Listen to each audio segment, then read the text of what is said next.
Okay, 1 second. There we go. Just making sure the stream's muted so it doesn't start loop playing. Oh, my mic's going into the red zone. Okay. We have a... Oh, my mic keeps going in the red. 1 second. That should be better. Okay, we have the big funny. Has his, how do I put this? Lost his fucking mind. Either that or it's proof that he's just fucking pulling an act. Because what he's done now is like... Jesus Christ. What the fuck is going on in his head? I never know. Let me get the video up for you.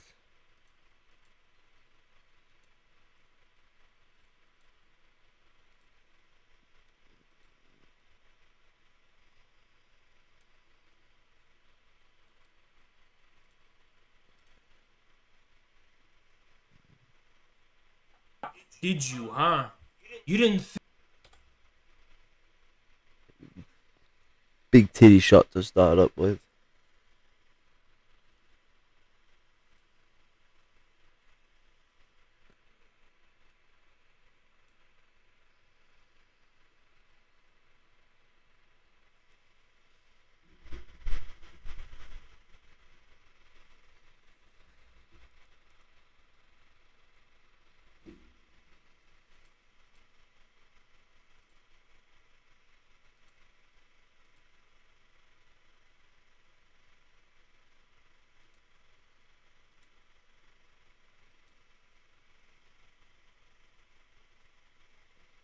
It's sick of spam shit.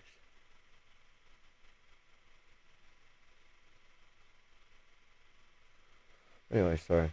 Let's get into the madness. You guys are gonna love this. Comedy gold. Comedy gold.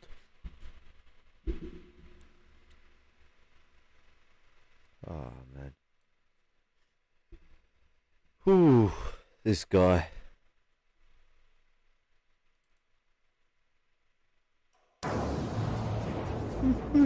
The kids. Get ready.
He chose a song from a video game, can I just add?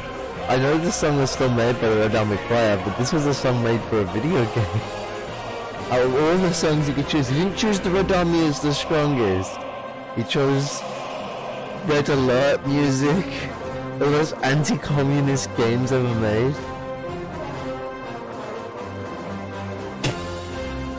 Other than the fact that we get to win it. Yeah, we get to win. Maybe that's why he likes it so much.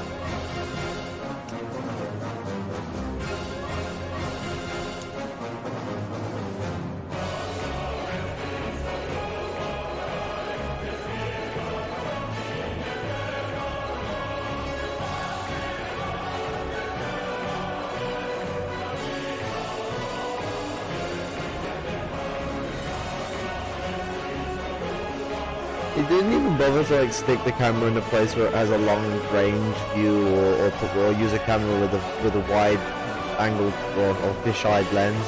So when he does his paces, he can only walk like 3 steps one way, 3 steps the other way. So he just he looks like a fucking monk.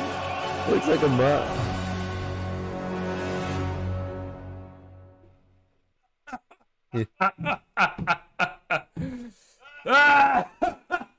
Fake laughing too. I can't wait till the start of that. Oh my god. I am Haz. That's his evil laugh. He is a gorilla.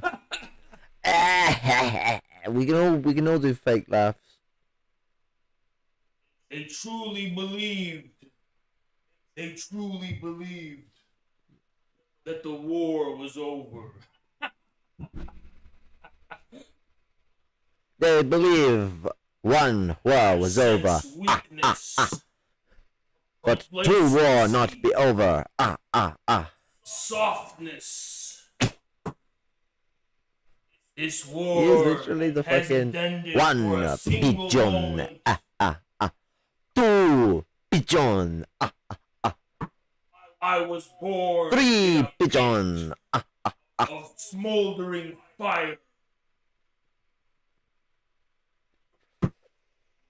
I will not stop My alarm to wake up. until bread tube is destroyed from the face of YouTube. He's talking about the war. He's talking like he's amongst the stories. And his most important thing, we won't destroy the bread tube. What a fucking moron. Like, you telling me these people aren't just full of shit and they're not just picking an easy enemy, an easy target for them to fucking debase so they can make themselves look like fucking some form of revolutionary hero. When he says, literally a quote like this, I will not stop until bread tube is destroyed from the face of YouTube and Twitch.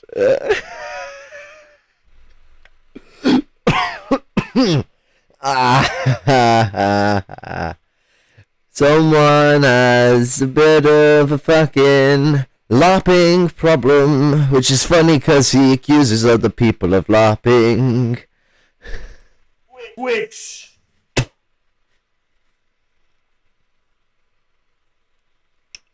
where are the troops? Let me see those fucking gorillas and sons in the chat. Where are the troops? That's good.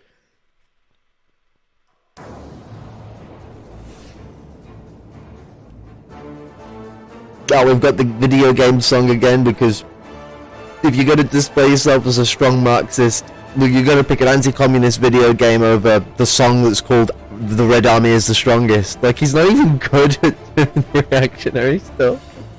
This is cute. A solar June. This is cute. A solar June. I been poisoned by the sun. And have become. But, you know, it's one of those beautiful things about the first world, that we allow people to still be kids like this. We've given, you know, people like this who have a million and one problems in their life that stop them from being able to grow up, like being brought up an aristocrat and having his ass wiped all his life.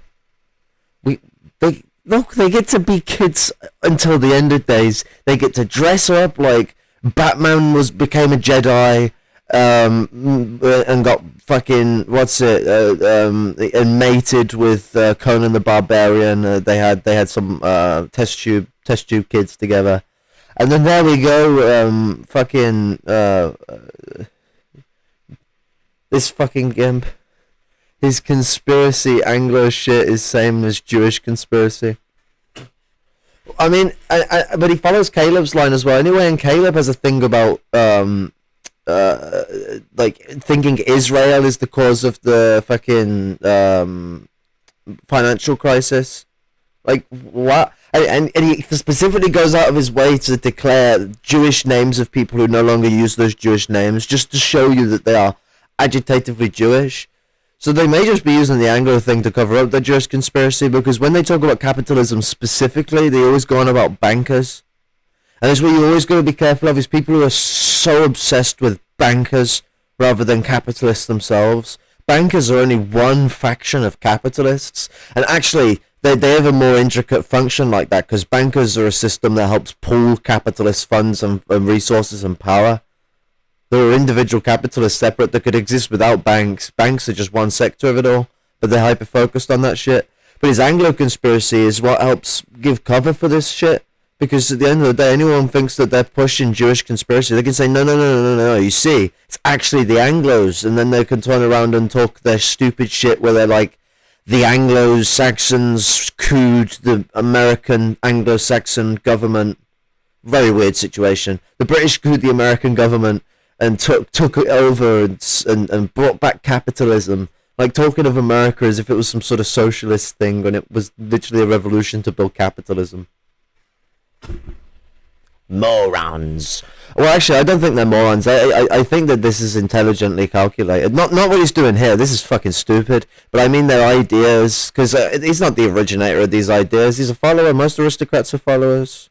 They like to think themselves of leaders, and they're very snobby towards the proletariat for it, but the majority of them are followers. They've been brought up to be that way. It's not like I'm trying to make some like distinct dehumanization of them. It's just the way they're brought up. Certain key people within their group will lead, while the rest of them will follow that leader, and their organic class tendencies within that organized leadership would be fascistic, because that's where their class consciousness leads them. This way it's class traitorism and class suicide that the aristocracy must go through, and not solely class consciousness. They're not proletarians. And we still have a problem with the proletariat, with the bourgeoisification, and how imperialism has come in and caused the bourgeoisified white proletariat to what some of us have started deeming the petty aristocracy to basically just be labor aristocrats. So we've got a very convulse. We've got a very convulsive situation with what we're handling in regards to dealing with the organising class traitors. Like, every aristocrat needs to be dealt with on an individual basis. As much as I preach a lot of stuff that's anti-aristocrat, you gotta give them the respect and see how they go first before they fuck shit over. Just don't let them behind you, because they may stab you in the back.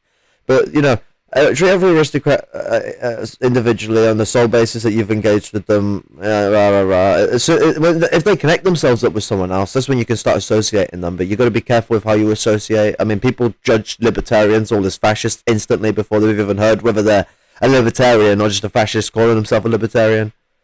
But when you have a class traitor, you've got to sort of mollycoddle a bit, not trying to diminish them at all or dehumanize them, but you got to mollycoddle them a bit. You got to keep an eye on them, because class revolution for the working class is not the most tasteful thing for most aristocrats. There are some who see the romanticism of it and understand the class suicide, and those are the ones that won't need as much handling. They can get along with the thing, but there's the mass majority of them, you need to be sort of on their shoulder, because lumpen and proletarian revolt, that's not beneficial for the labour aristocracy. They know that. Everyone knows that. Even the ones who turn around and say it is beneficial for them. They are either in denial because they want it to be beneficial for them, or at least scandalising out of it, or they're petty bourgeois socialists who are looking to corrupt the revolution for their own gain.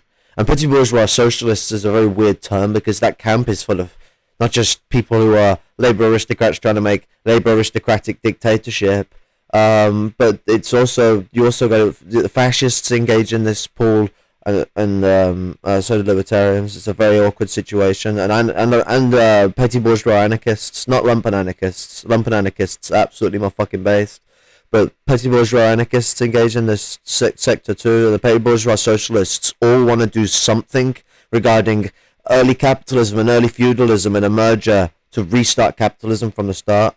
Caleb acts like the labour aristocracy disappeared after 2008, apparently. No, that is actually a real big problem. I've seen it with that Dutch James geezer as well. They were to pretend like the labour aristocracy vanished, even though, for example, under Trump, when Trump came into office, the American middle class was 57% of society, When he came out, there was 65%, I think.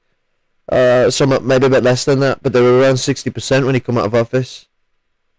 British middle class right now is 67%. I remember a German friend saying that the German middle class makes up about 80% of society. I don't have a source for it, but I will exclaim that means that I can very easily be proven wrong if I am wrong. I'm not trying to be an authority, but I did speak to a German comrade about it. He himself being in a petty bourgeois position himself, and I got a lot of respect for him. He's an alright lad.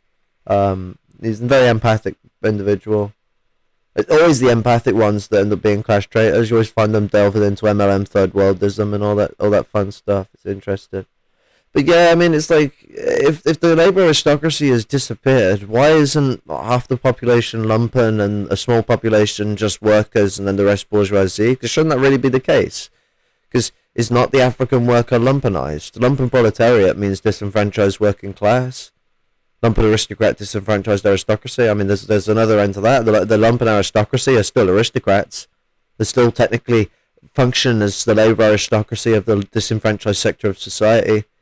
So it's there's more to it than that. And the labour aristocracy are the henchmen of capital, not the lumpen proletariat.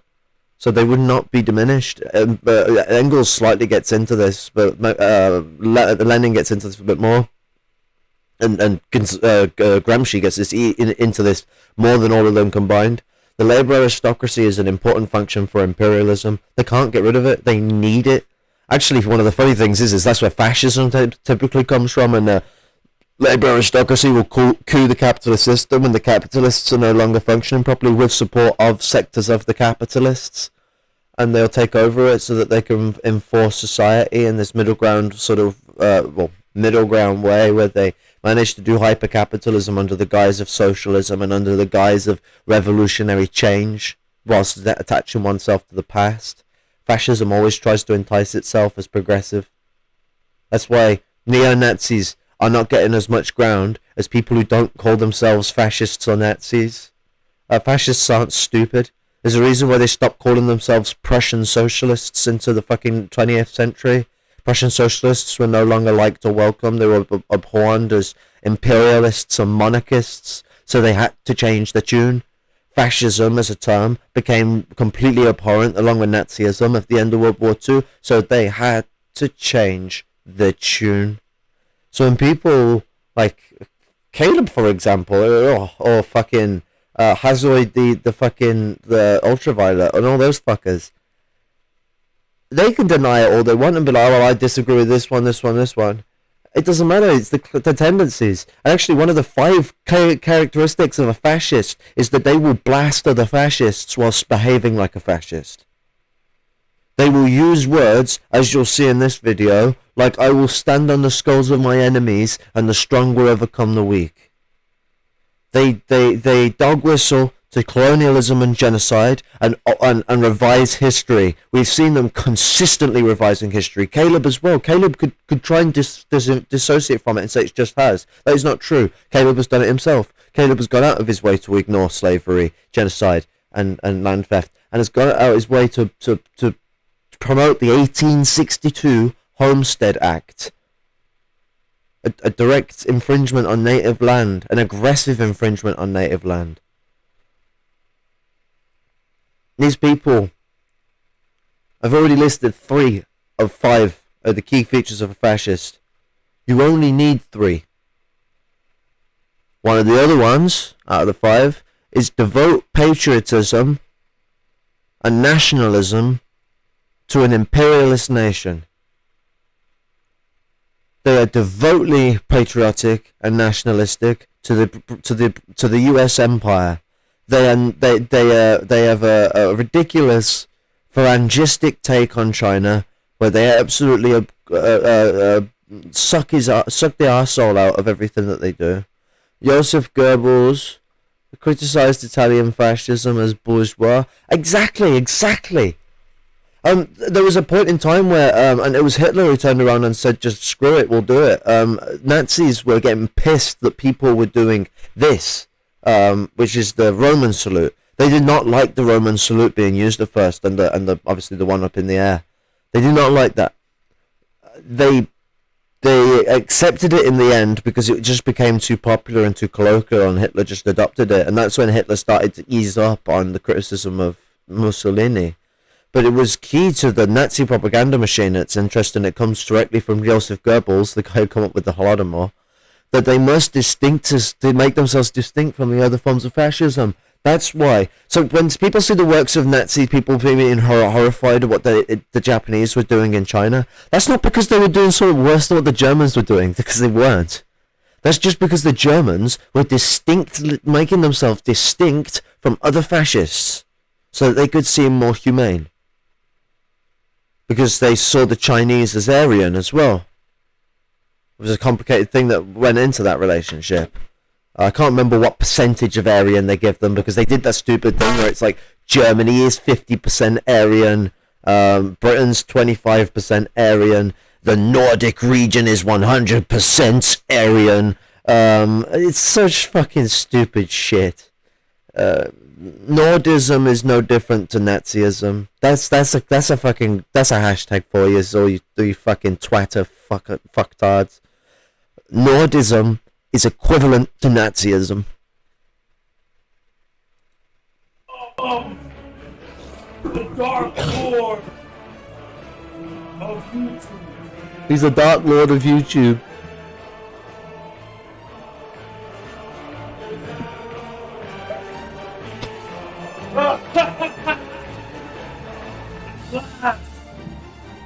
I laugh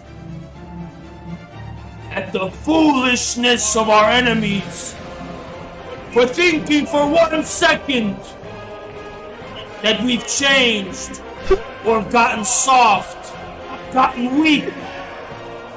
Oh God, that made me cry.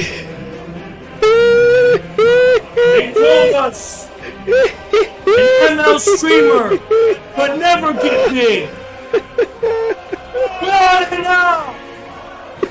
My voice is too blown out for this.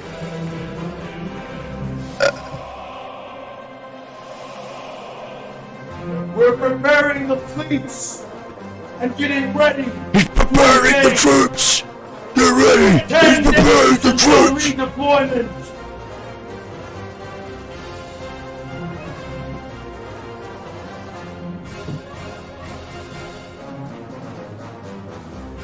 Boss! You coward!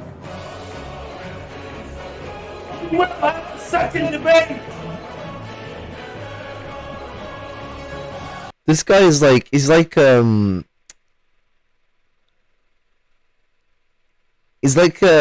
antithesis to Trav. Like, these like the polar opposite. Now I really want these two to box it out. A, because I know Trav is a fucking has had experience cage fighting and could beat the shit out of him. And two, because it would be the thesis and the antithesis of the big chat guy on fucking YouTube. Trav's the guy who's been through hard times and has experience in poverty, so he's much more gentile about himself and has a greater sense of modesty and doesn't big himself up, compared to this geezer who's probably afraid of his own shadow with the way he has to fucking do it every 5 minutes. Oh, that would be fucking funny. I just to watch him even debate would be funny. As much as I hate debates, I think they're fucking useless. I'd like to see Trav just laughing at him as he tries to big man at him. It'd be funny. Because that's all you gotta do. That's what I did when I was dealing with him. All I did was just laugh at him and he just gets more and more angry. It's hilarious. We're on the internet. We're on the internet. We're on the internet.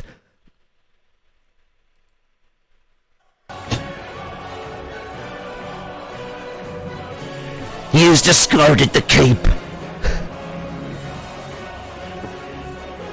Stand at attention.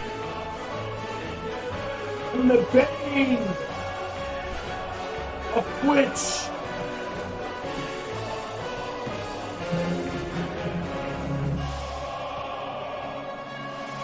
He didn't even use Red Army as the strongest. Like he could at least pick a song that sounds somewhat topical to your stupid fucking shit. I admit, Oz gone soft. had grown weak and complacent.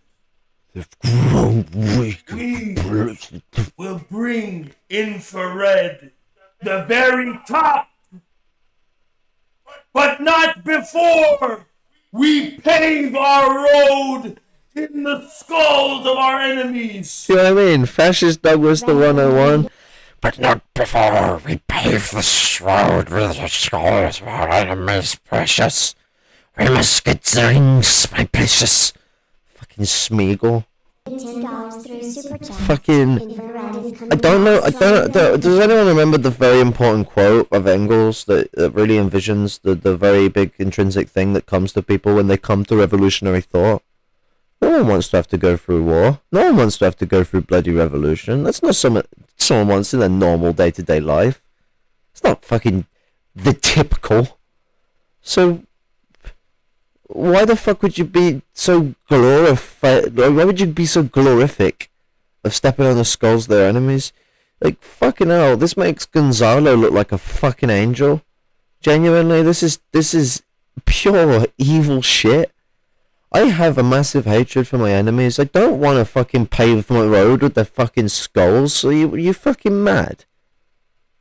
First things first, I'd like to convince as many people off their fucking dark path. We're all fucking human beings and we all deserve a right to fucking live. Secondly, it would be nice to avoid killing as many people as possible when we're trying to build a world where people die less. We're trying to build a world where people are sustained more. Don't want to fucking... Like, what the fuck is this shit, fam?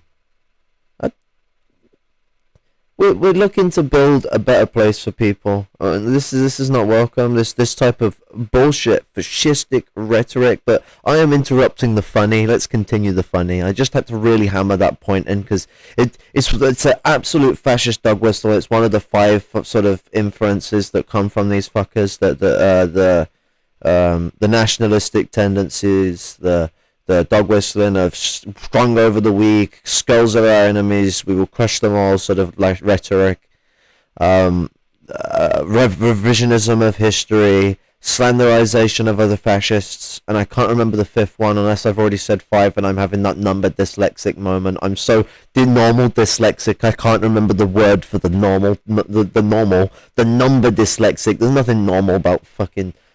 Well, I guess there is something normal about dyslexia. A lot of people have it. I don't know. I'm being confused by my own fucking disabilities. Ah! 4. To the war chest! More gold to be looted from Red Quill. Thank you, Red Quill. We're adding it to the loot chest.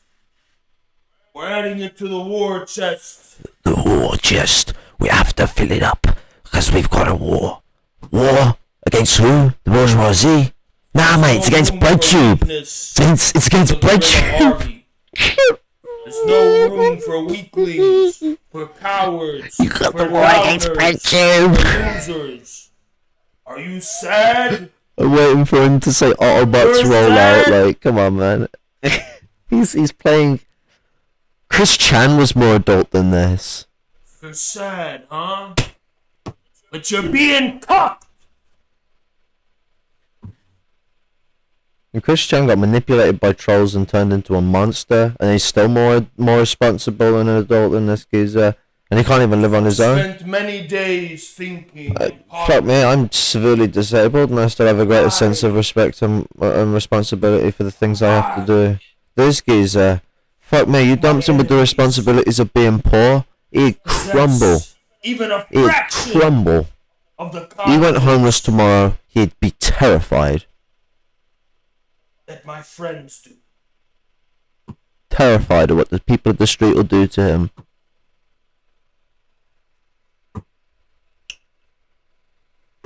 They tried to get rid of us. They tried to destroy us forever.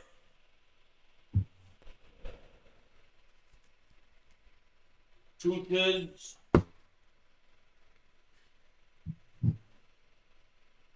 you cannot destroy fire. You can punch at it. You can hit it around. But everyone who has a kitchen knows even if you throw water on it, it just gets bigger and bigger. The fuck was that? Destroy. Fire. You can punch at it. You can hit it around. But everyone who has a kitchen knows even if you throw water on it, it just gets bigger and bigger. Everyone who has a kitchen knows you can hit it around. But everyone who has a kitchen knows even if you throw water on it, it just gets bigger and bigger. What the fuck is he on about? I can't make it out. Like, is he saying he's like kitchen roll, and when you throw water on it, it gets bigger and bigger? I don't. Someone explain, please. A new month. I was sick. What? In bed, throwing up. Now I realize What the fuck? I have seen what June has in store. A new month. I was sick. In bed, throwing up. Now I realize what I was throwing up. Weakness. Complacency. Who are our friends? Oh, Who he's so cute, isn't he, everyone?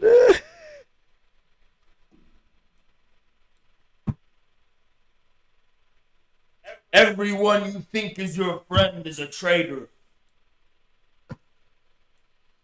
You only have one friend. And that is the one who comes along with you on the path to destroying your enemy. You have no friends, only enemies. You don't sit down and sniff the flowers. You march forward towards your enemy until they're destroyed. Destroy the enemy. Let them suffer. I have foreseen in the flames the peril of Vosh. I've seen his viewers plummet to 20. I have seen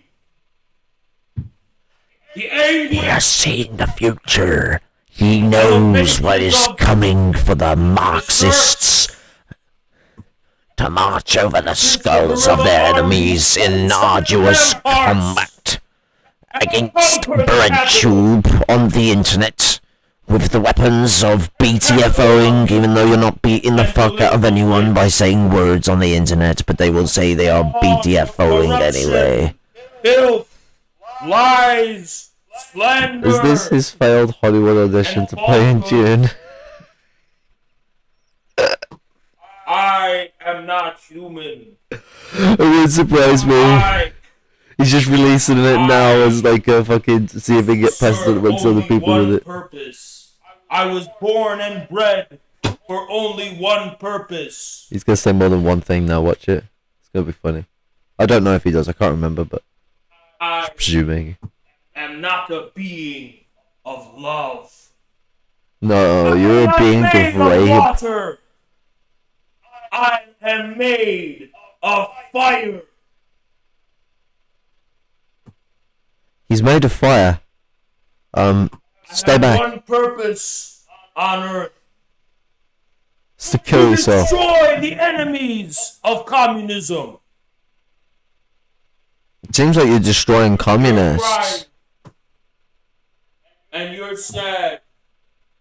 And the traitors, the liars, the slanderers, Traitors! The are getting liars! away with it scot-free. Oi, Scallywag. Hello, Joe. How you doing, lad? You're sad. You asked me where I came from. Joe Balls. Want to know where I came from? I get it. I came Like your mama. from the deepest pit of Hey, technically, hey, wait 1 second. Your name. How you doing? It's me, Murdoch. Hey, Murdoch, how you doing? You know your name actually works as a double entendre. Both Joe Balls as in like, haha, Joe Balls, but also as in like, Joe is bit ball. He's baller. So Joe Balls. He's a baller geezer, as in like he's boss man. Double entendre. A double entendre that the Labour aristocracy wouldn't understand. That's the power of revolution. But you're about to see the true power of revolution, Marduk. You're about to see the absolute true power of revolution. I was sent here to fulfill only one thing.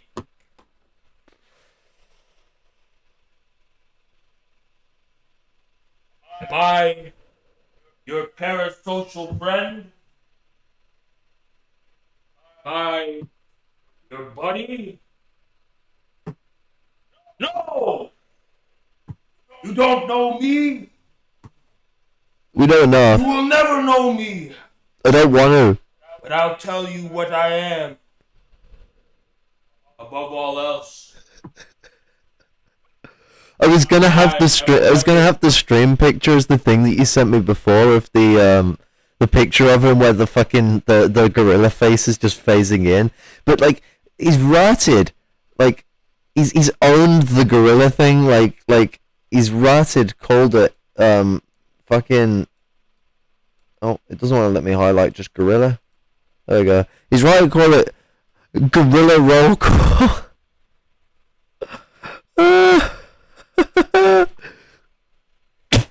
I've still got it in my save file, the ginger weasel file thing. Oh, I've muted it. Full of rage. An instrument.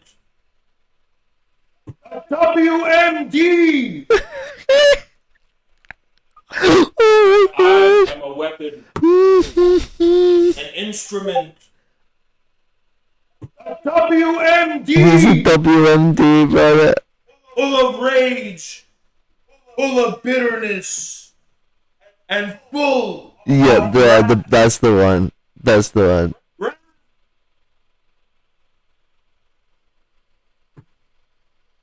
They will know me as the scourge of the internet. And if they have not seen it yet, they will see my face and scream out my name in terror. Oz, the destroyer, the punisher, the one who broke the Batman in his back. The one who broke the back. He's Bane now.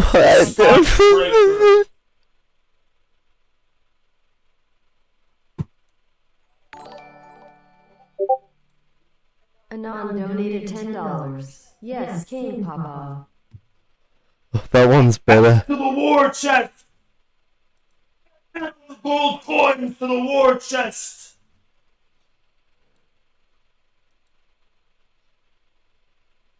Strap me to a missile of fire. Fire me at Bosch.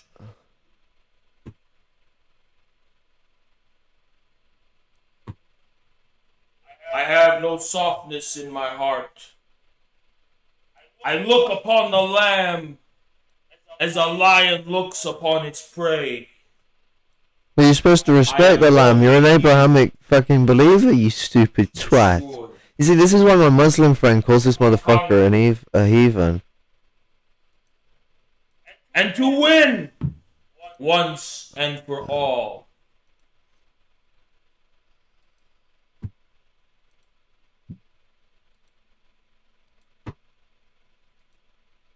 With the turning of the month, the clocks turn and rotate.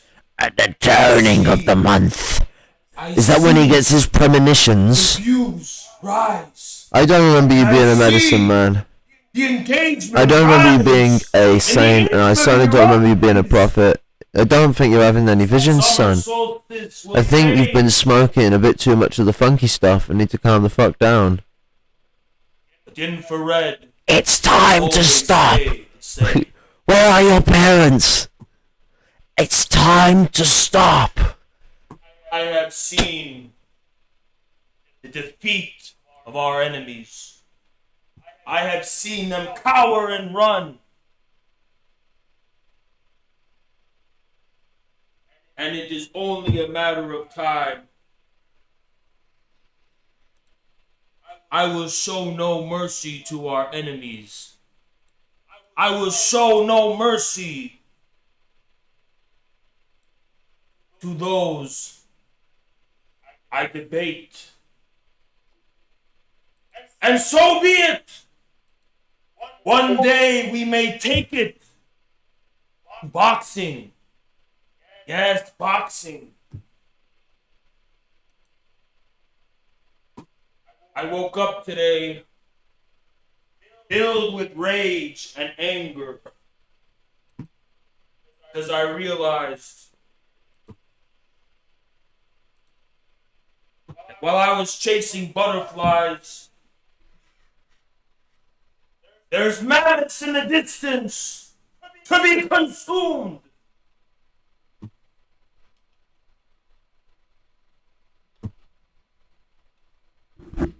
I will show no mercy, no remorse, not only to our enemies, but to anyone. They will call me Haz the Cruel. Yes, the cruel. My heart has been blackened by the sun. My ruthlessness will echo throughout the halls of history. And to me, they will compare Ivan the Terrible to the Lamb of God. How's the insufferable compared to Ivan the terrible? Yes. Why does he want to be compared to people who committed massacres? People catching this. Geezer wants to be related to people who have committed horrific massacres over the time. Where are you spitting all the time?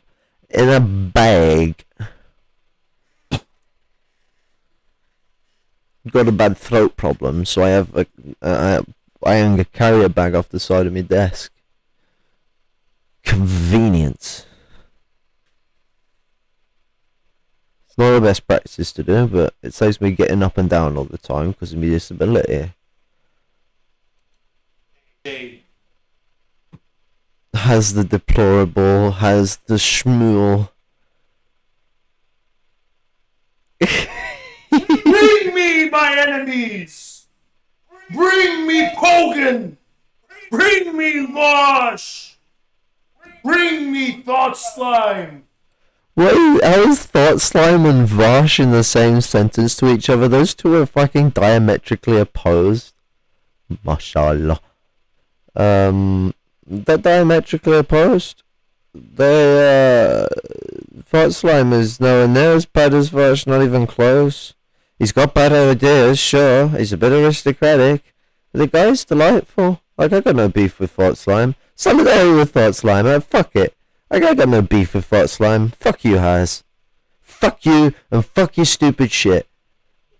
BreadTube are just a bunch of fucking liberals.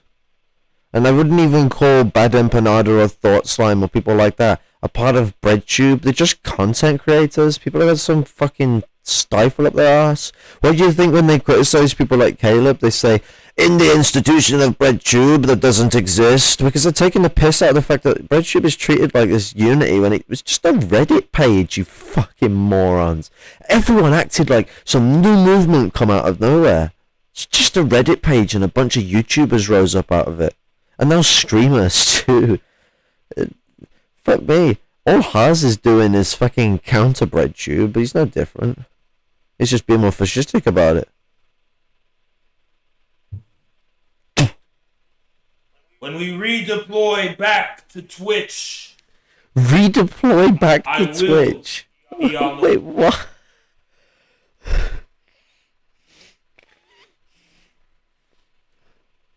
Where do people get their BreadTube membership card? Oh, I wonder. I think you have to go and apply to it at Haz and Destiny State Institution. They're a member of the State Department. I don't know if you know.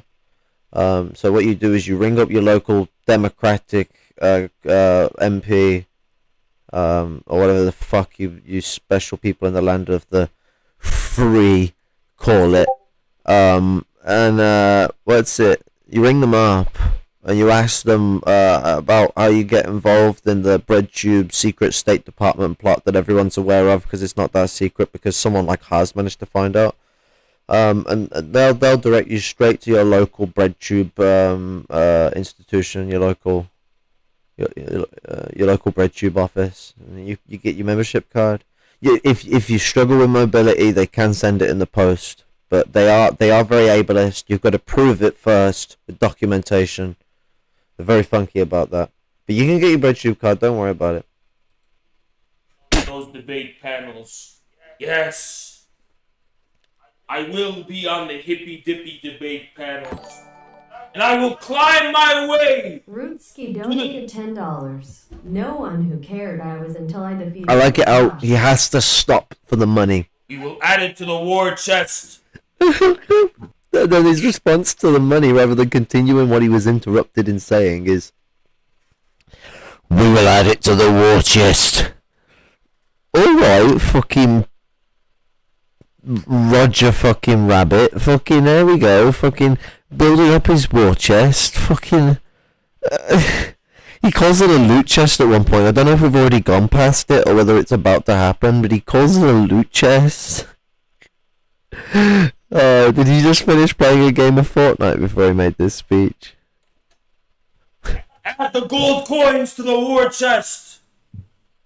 Add the gold coin, says he's been playing his Fortnite or World of Warcraft or something. I will climb my way atop a mountain of the skulls of the defeated. He's going to climb his way on the skulls of the defeated. No Player one. Fight. Start.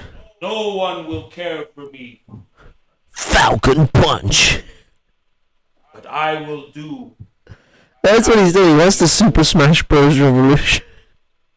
from the very beginning. As Mal said, quote, "Revolution comes from the barrel of the I will Twitch be Prime the most membership." I gotta copy the that. most That's a fucking reviled, brilliant screenshot. The most contested streamer on That's Twitch. going in the politics channel. But you know what else I will be? I will be legend. I love that. Revolution will come out of the barrel of a It Twitch is better Prime to membership. rise to the top, climbing through a mountain of This smoke. reminds me of the fucking, remember the thing with Bad Empanada where he was criticising that bitch who was like, how can you sit and watch my videos but not have enough to afford $5 a month to donate to me? As if poor people aren't going to want to enjoy to watch summer, and as if they watch all of it all the time because they're watching it right now. Haz is like the fucking, the over-masculine version of that bitch. Fucking I want a quote of him assessing someone for not having fucking $5 to pay him. I mean, he says we don't want the low lifes or the downers, so I mean, he's you can see where that's going to lead to anti-lower class rhetoric with the way that these people have operated and behaved, and their objection to the the lumpen proletariat as already exists, and the way that they paint the lumpen proletariat as the lumpen aristocracy. Upon the throne of victory, than to weep at the bottom, loved and cherished by all. The guerrilla army, I ask of you one thing. Show me your gorillas and sons. Gorillas. This You leave it to me. I will not let this channel perish. I will bring us to the top or die trying. Who recalls our original mission? They said Marxism, Leninism could never make it to the top.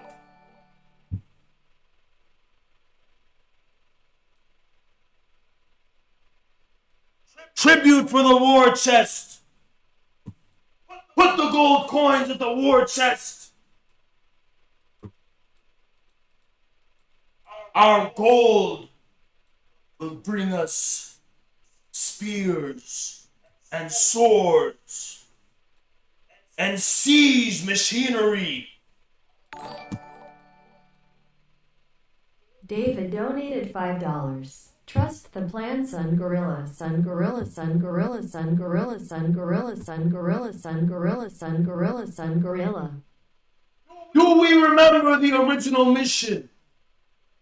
Do we remember what this all started for and what this was all about from the very beginning?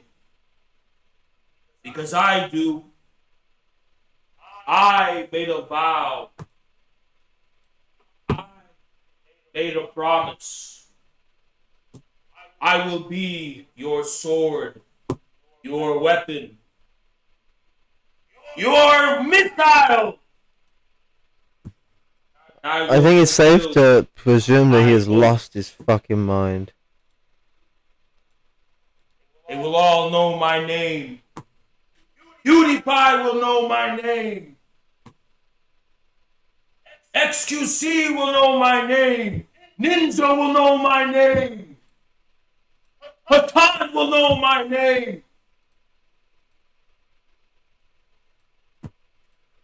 Is this PewDiePie? And to Hassan, Is this PewDiePie on those name? And I'm like, why does he care about PewDiePie? will be mine. He's gonna take Hassan's viewers, oh no. You have reigned for far too long. Your content is old. You just play GTA, the most boring shit on Twitch. Oh, we're having a gamer discussion. You were the false messiah, the disappointment. But Hassan, you were the chosen one. You were meant to bring balance to the Twitch, not leave it in darkness. You sold out and betrayed your mission just to play Among Us with AOC. You were supposed to be the tank of communism on Twitch. He wasn't. Who the fuck are you? What have you been smoking, man? And where can I buy some?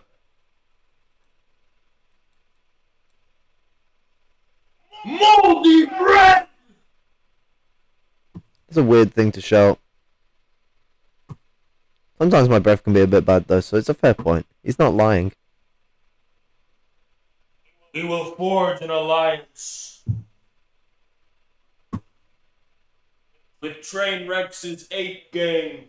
And we will besiege the ramparts until the day comes, the final battle. I will debate Hatan Piper on Twitch. Yeah. Actually, you're onto a really good point there. Let me get the interact thing up so I can pause this shit out of it. No, fuck off, monkey Democratic picture. I don't want you. socialism belongs in the dustbin of. Okay. No, you're absolutely onto a really good thing. It's making friends bullshit. Whether they're here to make friends, not to make cadres. They just you're not being friends with me. I've got to go and attack you now. Like, it's not. We're not here to make friends. We're here to make comrades. Now, if we make friends along the way, that's beautiful. That's great. That's what we have hearts and souls for. You know, we all come together and we all show love. But you shouldn't have to be friends to be showing love. You shouldn't have to be friends to be being comrades. You shouldn't have to be friends to build a movement. I doubt the Bolsheviks are all buddied up with each other and we're all friends. No, actually, they used to all argue the fuck with each other.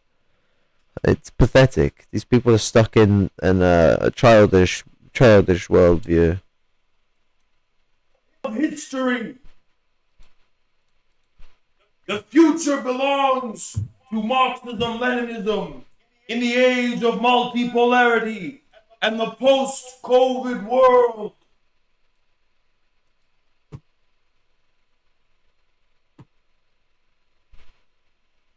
Yes. You didn't think I forgot about the one they call Hassan. I have been watching. I have been reviewing. And it all comes down to the final battle.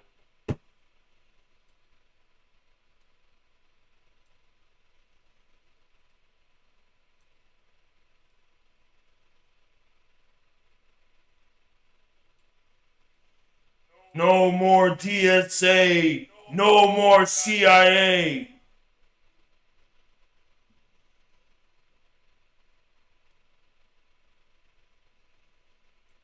And now, without further ado, let the show begin!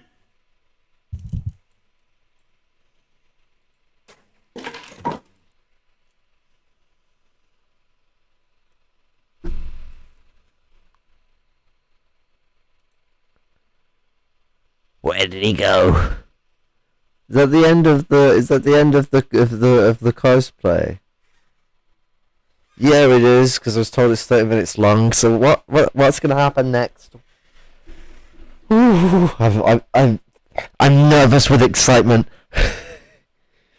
Ooh, what's going to happen next? I think. Because this guy makes me sound fucking, sane and sound and jolly good. I say, jolly good. You didn't think I'd grown soft, did you? You didn't think I forgot, did you, huh? You didn't think I forgot about our original mission. I forgot about what this was all about. You didn't think I forgot, did you? Did you? You think I would wallow in complacency. You think I would wallow complaining and being upset. You think I would wallow in the sorry state that we've been in. No. You didn't think I This plan is still in motion. This war machine is still in full gears. The war machine. Did you forget? Because I didn't. Now let my people go. I was distracted along the way. But now I've come to my senses. And you're gonna tell us how the British took over. Everyone that to convert normal animals to unfair broadism, just show them this. And now, to be honest, it might actually work. Back on course. Because I can't see anyone fucking following my army. These fuckers after this shit, like, in their right mind. On the stream, there's loads of comments of people being like, less than 100 people watching the stream. You guys have died out, you lost your following. Now, I only get like 4 or 5 people at a time in my stream, so I can't really shoot in that direction, but, he's getting terrorized by his own fans that he's dying. The sun of this summer is not a mere. I think views are an entire measurement of anything or everything. Smiling sun. There's got to be some measure when you start behaving like this and everyone flies away. Burns and engulfs Babylon in a blanket of scorching fire. What do you seek for fire to engulf Babylon?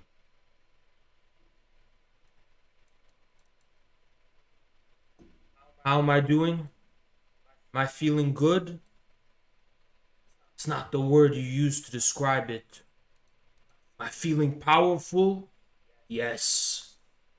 Am I feeling ready? Yes. Am I feeling prepared? Yes. Am I feeling motivated? Yes! Who cares if you're happy? You wanna be fucking happy? Eat a burger. That'll make you happy. You wanna be happy? Eat a burger. This guy's My funny. gorillas need meat. I will bring them meat. Not the meat of tiny monkeys as I have been giving you. The meat of mammoths. The meat of pythons. The meat of bison. As tall as mountains. You will get what you're here looking for. A letter always arrives at its destination. Can they stop me? Can they stop me? Oh, they have tried. They have tried, my friends. How they have tried. The question is, can they succeed? No! Very optimistic. My heart is empty, but it is not the emptiness of a peaceful and tranquil. Wow, this is deep, man. A peaceful and This tranquil is so deep. pond. His heart is It is the empty. emptiness of a The void. empty void of his A heart. hole This is just which confirming demands this guy's to a fucking devour rapist. everything in its path. Haz, rapist confirmed. Touched until proven touched. I will Oh, bring sorry. you Untouched until proven touched. Hassan. I will bring you Bosch. All in good time. And the day will come that I will face Senk himself. Yes. Yes, it will. I Why does he want to become known to have become PewDiePie though? He said that earlier. The Why does he want to villain become known to of the internet. PewDiePie? Some fucking no kids mercy gaming streamer. and no remorse. What the fuck is? Has this My guy been cruelty smoking fucking smack? will send fear down the spines of my enemies for generations and generations to come. And they will ask, why? I think he's been double dosing his Why did he amphetamine do prescriptions. I have done it because heaven has grown weary of the extravagance, pride, and splendor of Babylon.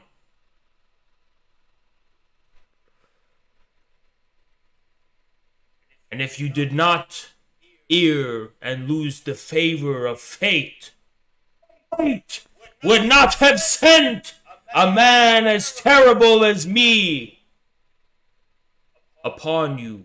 Is this a somewhat Freudian slip? Is he admitting that he's a horrible Spectre person is in most of his haunting time? Is this a conscious, Red conscious morality Freudian slip situation? Spectre of infrared. We Because are this a is like voice some like self-hating that was religion waiting shit. It's like to be Religion spoken. wouldn't, it's not true, because if religion is true, it wouldn't have sent someone as horrible as me. I vow to Do you think horrible people didn't exist This back in the day when they horror wrote those books? has only just begun. The war has just begun. Let us report from the guerrilla army Guerrilla army. and see what they have reported to us. Oh, the guerrilla army. Bravest American soldiers. Let's see.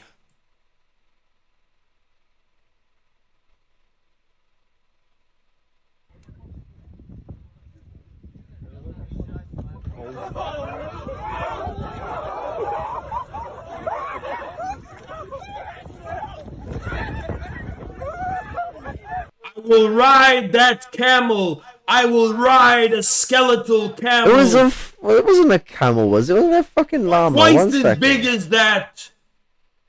I thought it was a fucking llama, not a camel.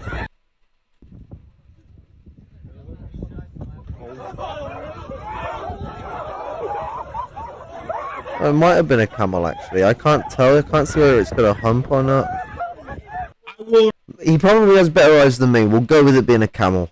When he went to kill villagers, he would claim he is God's wrath. This is what Genghis Khan would preach. Or is Genghis like a descendant of Khan? I don't know whether that's a misspelling or not, so I don't want to misquote. So I'll just say both. But this claiming of being God's wrath. This is what the Romans have done to cover up their own shit before. The Egypts didn't claim they were God's wrath, but they claimed it was a necessitized wrath of their own philosophical and religious outlook to persecute the Jews. It's not even like this is just secluded to Abrahamic faith. This is a constant with people manipulating shit for class society's benefit. That's why when we look at religion, we've got to, no worries, my friend, no worries. I'm not the best at spelling either. It still made sense as to who you were on about, so that was all good.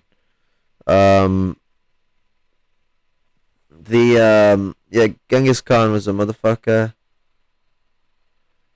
You know what it is as well? Trying to spell words that from languages so very differently could be very painful when you've got dyslexia, because sometimes the pronunciatives are vastly different the way they're organized. Like Japanese must be a fucking nightmare. I'm so glad I don't have to fucking write anything in Latinized Japanese, because fuck that. When W's and shit are making R's and stuff, I'm just like, oh, what the fuck is going on here? But this is a constant that we see when we look at religious persecution of others. We got to look at the way that class society is related to that, because when we look at a lot of religions, like Christianity and Islam, for example, those religions rose up on tribal socialistic principles. Those principles were eroded away by class society. It's sort of very similar to the way in which one person doesn't, you don't get made to be free after birth. Like society couldn't make you freer than being born. Being born is the most free thing you could ever be. Society has to take that freedom away from you, and it's how society does that is dependent on the way society is functioning. Well, this very much comes into the way that class society takes religion. It takes the freedom away from religion. Religion itself has not been, designed to destroy freedom. That's a process that came afterwards, considering we were very religious long before class society ever fucking existed, or is ever even a concept. I will ride that camel. I will ride a skeletal camel. He's gonna ride the skeleton camel. The spooky, scary skeleton camel hiding in Haz's closet. Twice as big as that. Into the very palace of Wash himself. Wash doesn't have a palace. He has a house in Washington. Fucking... I believe Khan was from shamanistic religion, but I don't know. Quite likely. I mean, the Vikings adopted Romanism, and they come from a shamanistic religion, so... it's one of them weird ones. Romanism had a massive influence on both the Mongolian and the Chinese empires.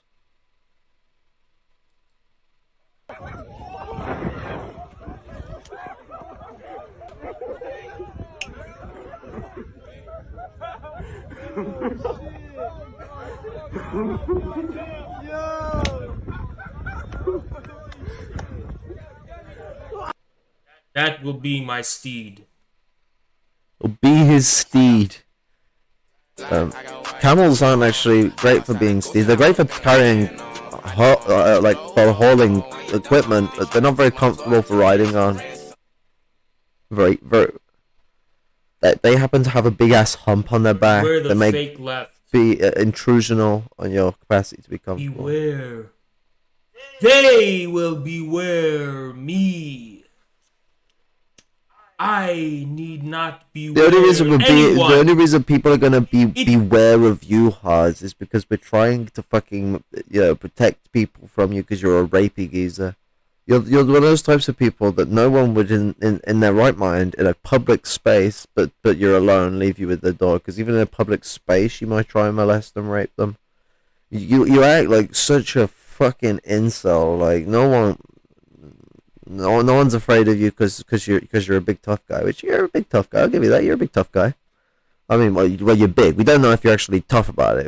But we know you're a big inch guy. You know, you got much questions here. But you're also a weird creep who not only stalks people and treats women like shit, but you also talked in a dehumanizing and sexualistic manner towards a 13-year-old. So you're also a pedophile. Fuck off. No one's afraid of you because you're some big head hench destroyer said by God. No, people don't like you because you're a fucking dehumanizing little shit and a pedophile. I know some Mongols were Astorian Christians, the Oriental Catholics. I like your understanding of Eastern Christianity, nice stuff. And Vatican sent delegates to Mongolia. But Eastern Asian Christianity is completely forgotten in history, especially in Central Asia and Siberia. Yeah, I mean, and it connects. So East Asian Christianity has a relationship with South and West Asian Christianity. West Asia being what we wrongly call the Middle East, the Fertile Crescent, and this all links back up to the center, the origins of Christianity, and of course Oriental Christianity specifically, but the origins of actual Christianity, which is Ethiopia, or I think it's actually pronounced Ethiopia, but Ethiopia is fine enough. But Ethiopia, Ethiopia is the center of Christian origins. They protected Abraham when he was in exile. They protected Jesus when he was in exile. They protected the Prophet Muhammad and his followers when they were in exile.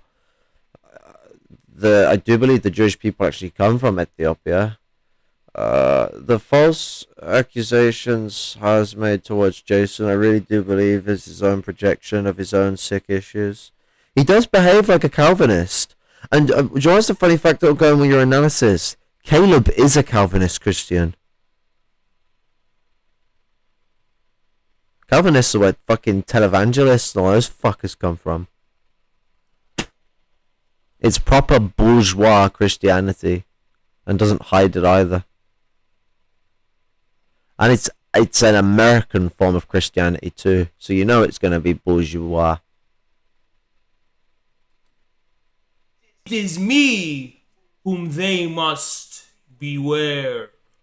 Beware of us. This dude explains Bosch perfectly, but it's too long. Be scared, he's coming. Caleb Maupin? Hey, welcome. I don't give a fuck. Of course he's not going to watch it, because we better not show someone making an actual critique. What he has to say. Logan Logan is getting subbots. It's gonna run away. He didn't know it was Socialism for All at first, but as soon as he saw it was Socialism for All, I guarantee you that's why he clicked away. He's like, oh shit, this guy actually knows what he's talking about. Correct me if I'm wrong, but I do believe Genghis Khan's mother was a Nestorian Christian. It would make sense. It would coincide with the reason why he utilized God in a very Christianic, Romanic Christianic sort of manner, where he's using it as a terminalization of oppression and warfare, like the Romans did. So I mean, there's some semblance of validity to that. It would make sense to me, because I couldn't see him doing that off the basis of shamanistic principles, but Mongolia did indeed have prominent shamanistic religions around at the time, so I don't know whether he would have manipulated those as well as Christianity. It's hard to tell. I don't know much about Genghis Khan.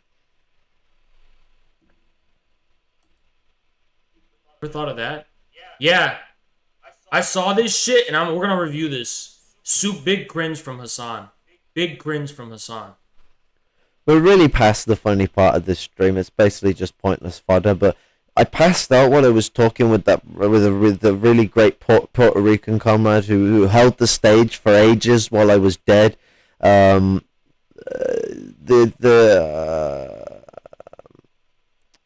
didn't get onto the Fort Slime fucking shit I was gonna show because, my goodness, Caleb Moppin could have been dealt with a lot earlier than we had done. I mean, I wasn't an MRN at this point in time, and I didn't know the Fort Slime video until recently. I just really want to espouse my disappointment with the Marxist community, all because Moppin said that Fort Slime was counter-revolutionary and reactionary and equated him to Vosh. I want to show to people how stupid they were for not looking at the Fort Slime video and only looking at the Caleb video. And actually, do you know what? Probably 30% of you looked at the Caleb video. The rest of you are probably just fucking, yes man into what other people have told you about what Caleb has said to you, or what they've heard from Caleb's video, or what they've seen from Caleb on Twitter. As if Twitter's a fucking important measure of anything.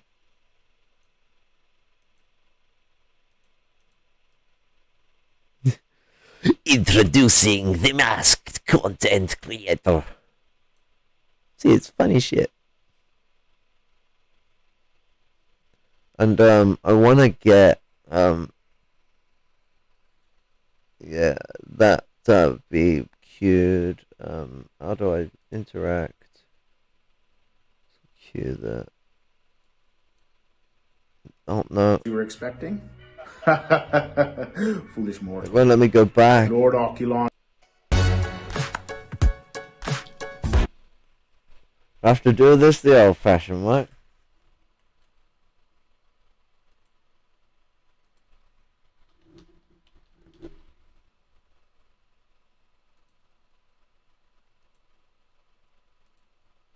We have to stick Abandoning together because our slime. bosses seek to divide.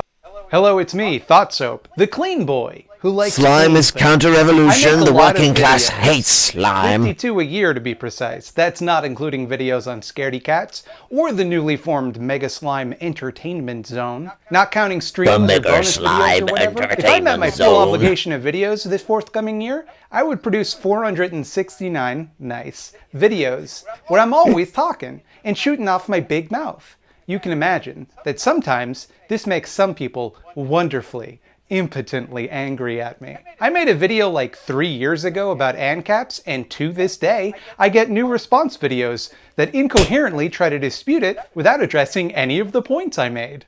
I've had many ANCAP stalkers because of that video, which I don't understand because, as my video is more popular than any of the videos which responded to it, by their logic and the laws of the market, it is therefore the superior video. They should be thanking me.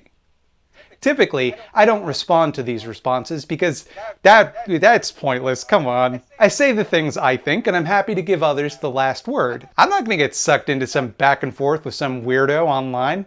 I'm not gonna give them my attention. They can say whatever they want about me. They can think they won, that's fine. It's not like anything they're saying is interesting enough to respond to. But then, last week, I made a video where I made fun of Caleb Maupin and Jody Brar as the latter said all sorts of wild transphobic shit, and then the former nodded along gormlessly. Now I'll be honest, I hadn't heard of either of these dinguses until I saw a clip from this interview tweeted by the Serfs. I thought it made a compelling case for the argument I wanted to make about how class reductionism divides the working class. And the more I looked into it, the more perfect of an example it became, because it turns out Caleb is always palling around with Alexander Dugin, the Nosbol guy, the guy who made Nosbols. More on that later. And so what better example of class reductionism can we find than a fascist sympathizing shitlord using the pretense of class to justify bigotry against a marginalized group predominantly composed of working class people? And I thought, you know, He'll probably have something to say about this, but I did not expect the form his response would take, and it has delighted me beyond my wildest expectations. Like Bad Empanada and the Serfs before me, links to their responses in the description, I had to go over this video because it's, quite frankly, too funny to ignore. Hey folks. So it's recently come to my attention that a certain internet pseudo-leftist personality who calls himself Thought Slime has decided to target Jyoti Brar, a prominent communist leader, and myself. The reason he's decided to go after us is because he disapproves of something that Jyoti Brar said in an interview I did with her 9 months ago. Ah, yes. I targeted them with my insidious disagreement with their point of view. I put a target on his back by disagreeing with the words that someone else said.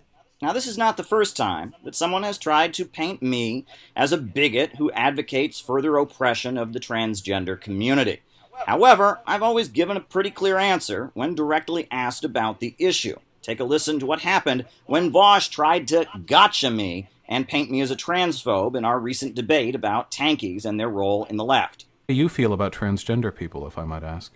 I think the way that they're treated is awful. Bullying, hate crimes, it's despicable. The way people, have been separated from their families, kicked out of their households. I feel nothing but empathy for people that are transgender and face all the hate and discrimination on that basis. But you agree that gender reassignment surgery is a valid way of addressing their, gender dysphoria in many cases, If an adult chooses to do that, that's their business. It has nothing to do with me. Okay, well. Hate crimes, discrimination, bullying is something that any progressive would oppose. I'm with you on that.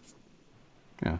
What about China? Nice try, Vosh. Sneakily trying to get him with a gotcha like that. This is the oldest trick in the book. Here's how this works. This is how you get people. You ask a question, right? Then what you do is you listen patiently as they respond and kind of just nod and indicate that the answer is better than they expected. And then, right, that's when the trap is sprung and you just move on to another subject.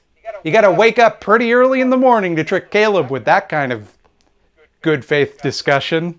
The thing is, I've always understood the transgender issue to be an issue of human rights. Transgender people are victims of hate crimes very frequently by bigots who somehow feel threatened by their very existence. Transgender people have difficulty finding jobs because of discrimination in employment.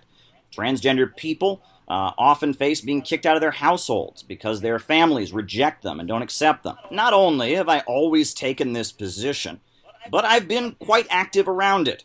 Before I was a journalist, when I was an activist, on many occasions I took to the streets of New York City to march for trans rights. Now, you'll notice that the clip which this Thought Slime individual objected to was not about whether transgender people should be beaten up and killed. It wasn't about whether they should face discrimination in hiring. It wasn't about whether their families should reject them. It wasn't about any of that. It was about transgender ideology. And honestly, I do not know enough about this topic. I am not well informed enough about the issue of transgender ideology to make a comment on it. Hey Caleb, I don't recall calling you a transphobe in my video. I did take issue with the transphobic arguments someone else made in a video you published. I never meant to insinuate you were a transphobe. I just think you're sympathetic to the arguments transphobes make because you sat and listened and offered no resistance, and also you're probably a transphobe, but too cowardly to admit it. What do you think is the justification of those human rights abuses? Where do you think that comes from? Why is it, do you think, Caleb, that people discriminate against trans people?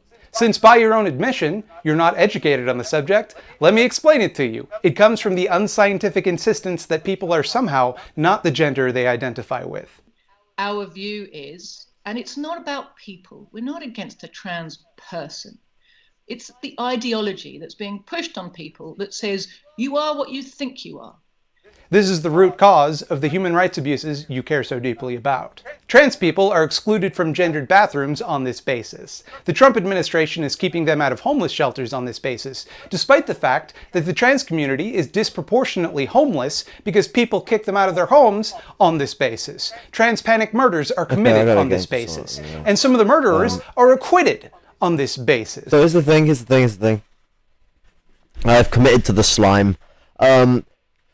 This is actually where a lot of the commune of anarchy comes from. So the anarchist cadres in Arizona are fighting for freedom. A lot of them are trans people from the labor aristocracy. Some of them working class too.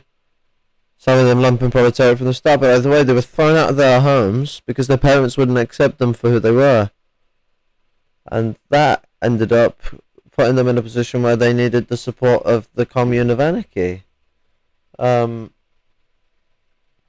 So yeah, no, Thought Slime's absolutely right on here, right on. And this is, mind you, like he said himself, he pointed out, he wasn't calling Caleb transphobic, he was pointing out the situation in which he was related to, and the fact that it shows a lot of situations to point out that he probably is.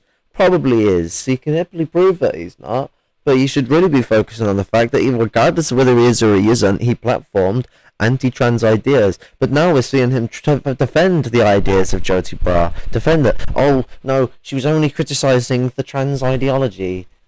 Fuck off with you fucking dog whistle shit. It's good that you're willing to stand up and fight for trans rights. But if your allyship does not extend to considering trans men to be men, trans women to be women, and non-binary people being valid, then you're just going to bat for the root cause of the oppression you're fighting the symptoms of. People are who they say they are. People understand the reality of their own relationship with gender better than others do.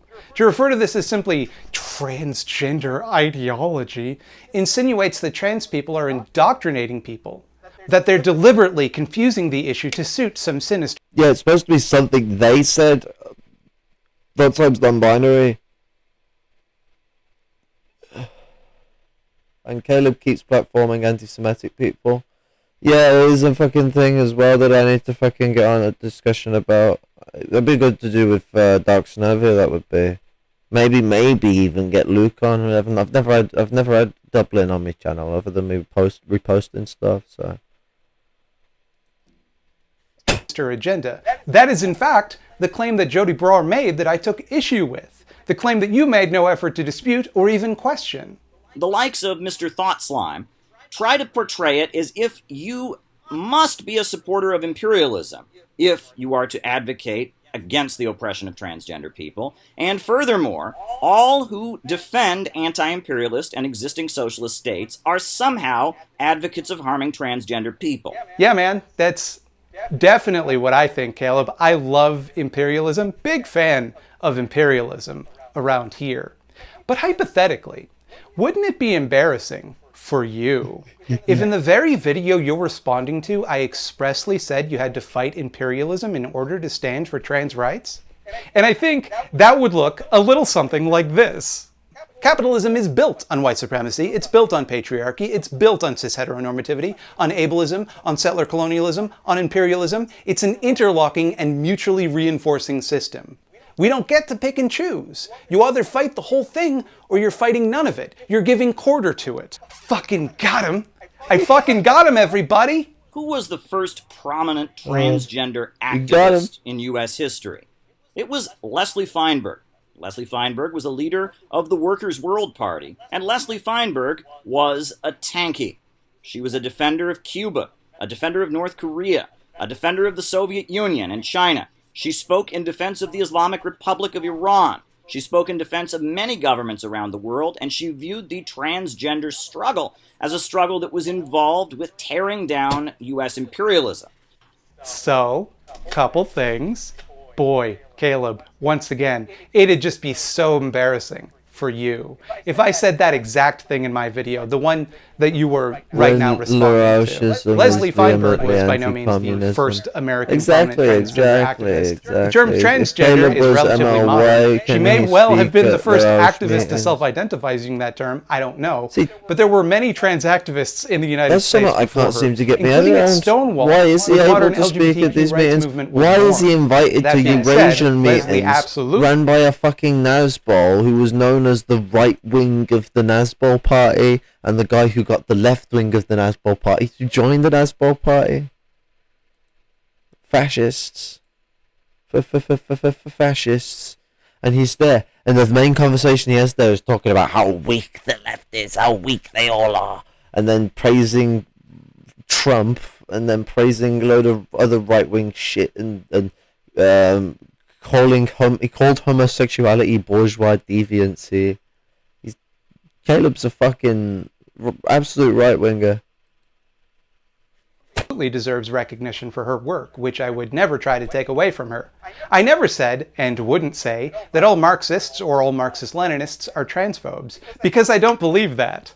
I do believe Jody Brar is, not because she's a Marxist-Leninist, but rather because of all of the transphobic shit she said out loud using her mouth. Now, I'm not a Marxist-Leninist myself, and I tend to actually... Fucking no surprise, the petty bourgeois radicals turned into fascists. Seems to be a bit of a consistent behaviour amongst these aristocrats. disagree with a lot of Marxist-Leninist positions, but I'd be willing to tendency bet to that the come up to overwhelming majority fascistic of Marxist-Leninists would be likewise disgusted by Ms. responses Brar's to comments, revolutionary which I don't potential. think reflect the popular ML position. Now, I don't know whether what Jyoti Brar said about the ideology being promoted by many transgender activists today is correct or not. I simply don't have the knowledge. It's not a trans ideology. Like, what the fuck? If you cared about the struggle, you would know there's not a specific ideology for the trans movement. The trans movement looks for movements that would best support it. It knows it can't survive on solely itself. It needs to support a change in the environment. Gender social structures are an intrinsic part of capitalist and class society. So, and you'll know this when you speak with most fucking trans people who are left, who are hardcore lefties, who are Marxists, who are multipolar socialists. These people will tell you straight that you ain't gonna get an end to the oppression of trans and people, and the oppression of women, and the oppression of men, and the oppression of everyone till we change society. They know we've got to change the system.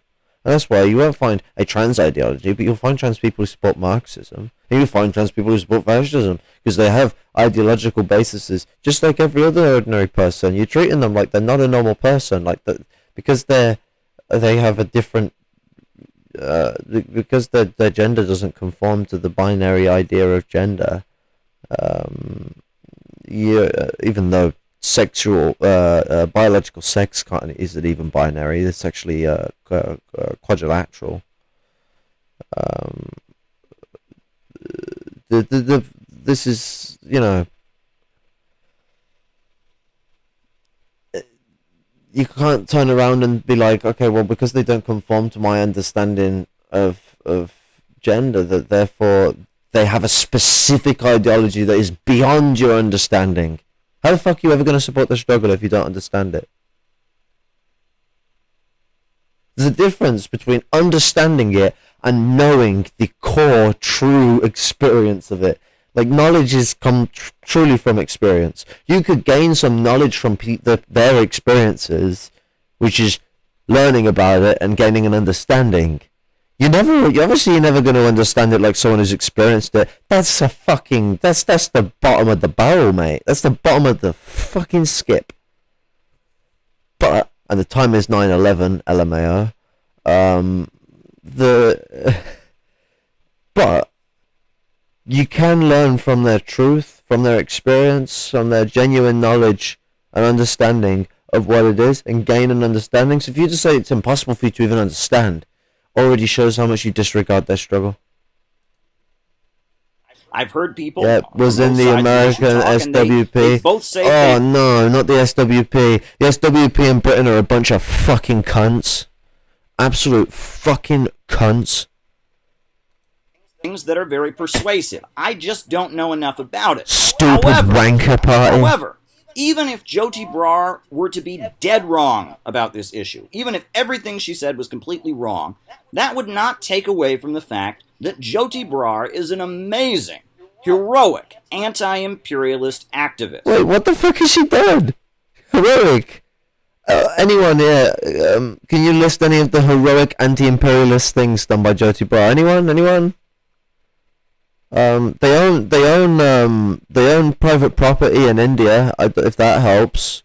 They own private property in a third world country while living in Britain. If that sounds like they're doing heroic anti-imperialist stuff. Oh, they support China vehemently and don't call it capitalist. They call it communist and socialist, and they call it the achievement social, even though it's blatantly a capitalist fascist nation. Anyone with 2 cents of analysis could fucking pluck that out. Saturated with the labor aristocracy. Same here. Yes, that's the way the Trotskyite parties work, especially SWP. Fucking hell, they're the model. They are. They're the IWW on fucking steroids. Fuck the IWW. Seems like you kinda do know, though. Seems like, you do agree with her, otherwise you wouldn't be so mad that I responded to it, and that would make your unwillingness to admit that and kind of throw her under the bus in this matter kind of cowardly. Having a good opinion or doing good work in one area does not absolve you of your other shitty opinions. You get that, right? Like, I never said Jody Brar is human scum, incapable of ever thinking anything good or doing anything worthwhile ever. Absolutely. I said she got the trans issue wrong because of how she said the words out loud that were wrong. In fact, my whole point was about class reductionism, how various vectors of oppression get collapsed and ignored to focus on a myopic view of class. And now you're arguing that she can't have a bad take about this vector of oppression because she has such good class takes. That's too perfect for words. You're proving my point, Caleb, you little cutie. Is it possible that great revolutionary activists who do great, important, amazing work to oppose capitalism and imperialism can also make mistakes?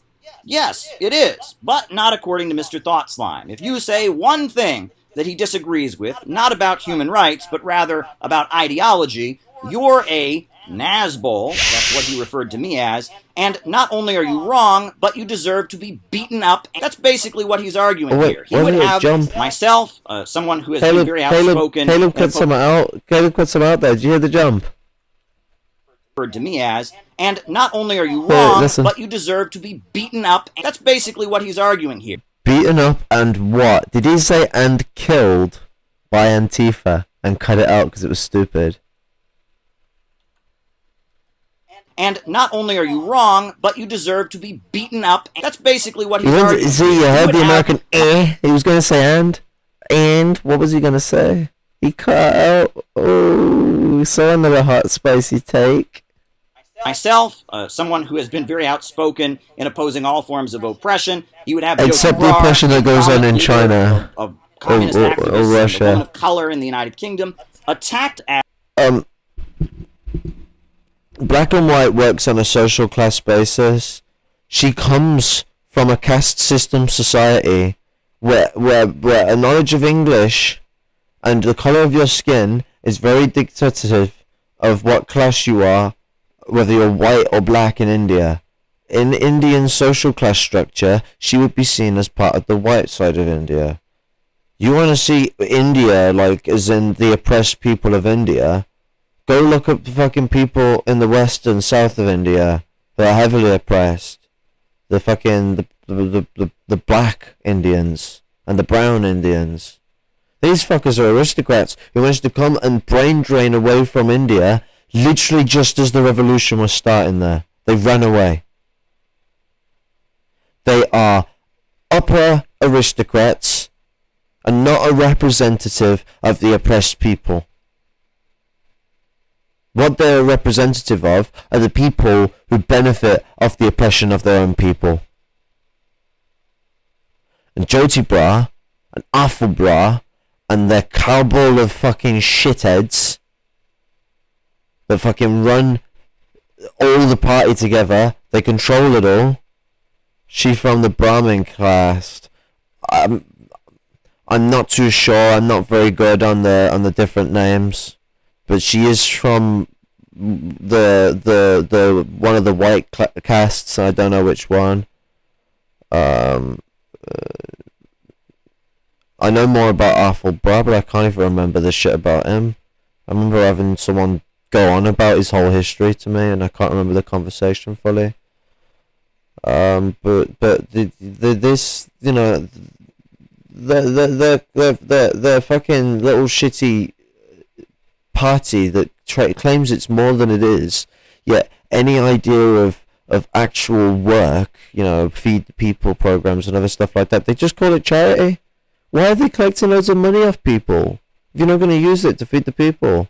And then you're claiming that you're going to help the people. You're already taking money from all your membership and not using that to help the people. You think people on the streets are going to be like, oh yes, this party that's extracting money, that doesn't want to do anything with that money to help people, is definitely going to help me. No, they're going to think you're another fucking skiving little dickhead, because you are, and that you're trying to fucking steal off them. Trying to take their money and to leave them in the drain like parties have done non-stop, like we've seen American political parties do actively. Donations shit all the time. AOC literally fucking does it, as loads of people donating money to her and filling her coffers up. As Red Browns and Nazbols. Huh, no. That's a complete misrepresentation. That's not why I called you a Nazbol. It's because you're always palling around with Dugan, the Nazbol guy. I come out of a left background, but I saw Donald Trump speak, and there were many times that he spoke, and I applauded. I heard him talk about how, you know, there's this elite that is not loyal to the United States, these international bankers. I called Jody Brown. See what I mean? I have no evidence. This elite does not exist, man. The international bankers. I can't do a Caleb, but I tried. The international bankers is fascist dog whistle number 969. Evidence that she's a Nazbol, aside from her agreeing to do an interview with you, which doesn't reflect well on her in that matter. Let me back up here if you're not familiar with Nazbols. Let me show you the Nazbol flag. Hey, does that set off any alarm bells in your mind? That make you think of anything? How about this one? That look familiar? Does that make you think of anything? Does that make you think of any group in history? Nazbols are Nazis with a Soviet aesthetic. I could go into detail about the bizarre philosophy that undergirds this, but it's nonsense made up to justify sneaking fast shit into leftist space. Okay, here's the thing. We've been listening to 13 minutes of this guy. Can anyone point out something he said that's wrong? Anyone? For all the people that have been slandering him, all the people that have been talking shit about him, has anything he's just said been incorrect? I can't see anything that's incorrect. I could be blind. Someone help me? Is there anything he said incorrect? Because this happened over a year ago, and no one reacted proper to it. They all believed Caleb. No one investigated. They decided they had a right to speak. Anyone heard any shit? Because all I've heard is him tell the truth about the situation and break it down in a humorous, bombastic fashion. It shows how full of shit a lot of these people are these days. Which means that it's just fascism, but they say bourgeois and proletariat more. Here's Caleb giving a speech about how the left has a culture of weakness. You know, anything that is perceived of as weakness or disempowering, that's worshipped. And anything that is conceived of as strength, or showing pride in oneself, or building up one's strength, that's attacked, and that's said, well, that's fascist. It says, I'll give you a moment to decode what type of, quote, pride in oneself, end quote, that the left might call fascist. Why, who's that jaunty little creep right next to him who's nodding along? Why, it's Alexander Dugin, because they're at a Nazbol conference. So that's why I called you that, Caleb, because you are that thing, very demonstrably. But for full context, let's play the clip where I called for violence against them and discuss whether or not I went too far.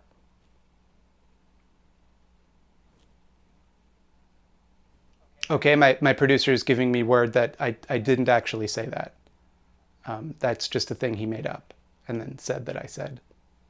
Now I need you to fasten your seatbelts, folks, for the next clip, because things are about to go off the friggin' rails pretty hard. This understanding that I have that sometimes people can take very good progressive views on some issues while being problematic and very wrong on others doesn't simply apply to communists. I have been widely attacked because I will defend and uphold the role played by the black minister Louis Farrakhan. Minister Louis Farrakhan of the Nation of Islam is not a communist, and there are things that he has said about Jewish people and about the LGBT community that I vehemently disagree with. Caleb, you just got mad that I called you a Nazbol, and then, to defend yourself, you stand a vicious anti-Semite. If you wanted to make the point that otherwise worthwhile figures could have bad social views, or be incidentally bigoted in some way that doesn't really reflect the totality of their work, even if you wanted to specifically go with anti-Semitism as your example, you could have picked Karl Marx, dude. Karl Marx made a few anti-Semitic remarks, but I think most people would agree he's still a pretty worthwhile leftist thinker. Farrakhan hasn't made a few anti-Semitic remarks. He's a Holocaust denier, and he says that satanic Jews control the world and the government. He puts Jews at the center of black oppression. You can't divorce his views from his anti-Semitism. This is a really good point. So this is one of the big struggles that we've been having with trying to unite the radical black people, is the radical black African community, and getting together with them, is that. I'm reiterating things from Panther Code here. The problem that Panther Code's had with organizing people like this is that a lot of African radicals will, and this is more so for the aristocratic ones. This isn't my words. This is theirs. That the aristocratic African community in America gets very much caught up with this anti-Semitism that's preached by these motherfuckers. Was he involved with Malcolm X's assassination as well? Ooh, that really fucking ties into it. Oh, fuck. That really goes full circle. Jesus fucking Christ.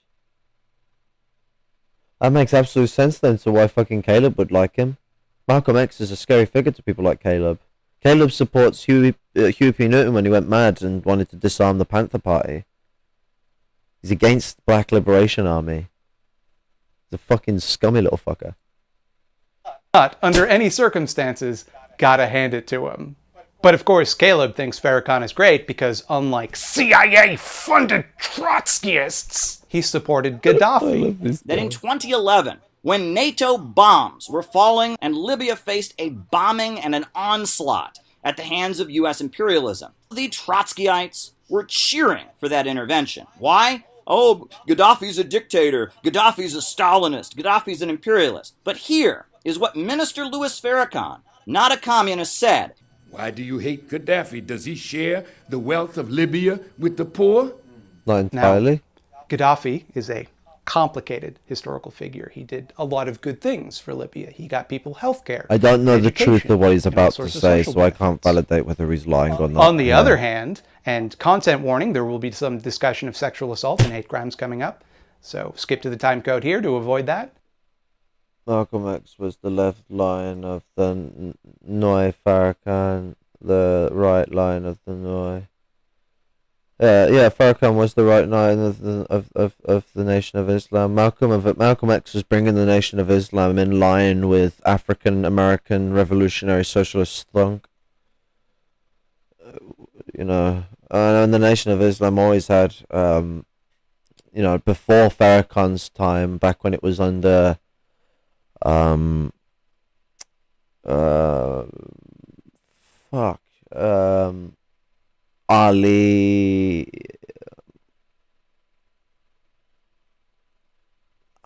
who shit? I think it was like Ali Muhammad something. I can't remember his name. But I remember he had a good relationship with Kwame Ture back in the 70s. And I think into the 80s. I'm not too sure.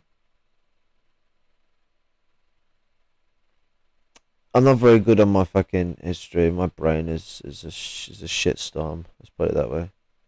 Haz is the fucking the coming storm, as we learned earlier. My brain is just a shitstorm. It's just broken. He's broken in his own special way. I'm just broken. He also had a dungeon where he took abducted citizens to rape and torture them.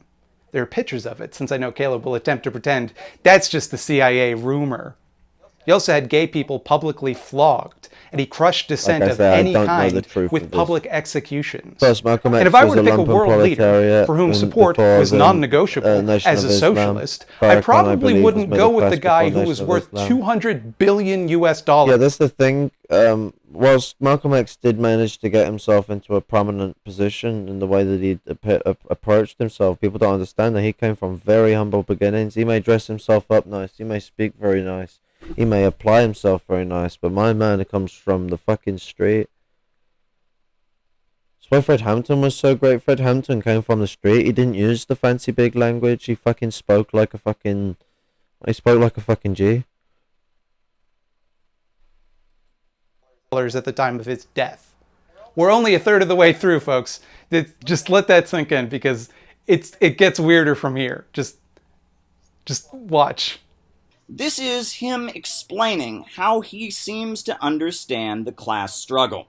The fact that a small handful of rich ghouls owns most of the money and will all die of starvation and exposure if we don't get some of it, even though we're producing more than we need and throwing away almost half of everything at a time when that overproduction is poised to make our planet uninhabitable, just so that the already unfathomably rich ghouls can have a computer readout that says that their wealth increased by 0.0001%, and the only way that you can get the means of your survival is by throwing yourself into perpetual and worsening exploitation forever? Need to worry about making a living and surviving the forthcoming end of the world, while the aforementioned handful of rich ghouls don't. So according to Mr. Thought Slime, I just love the problem this with picture. capitalism isn't that in the pursuit of profits, capitalists are organizing the economy irrationally, and that even though the levels of productivity are rising, people are getting further and further into poverty.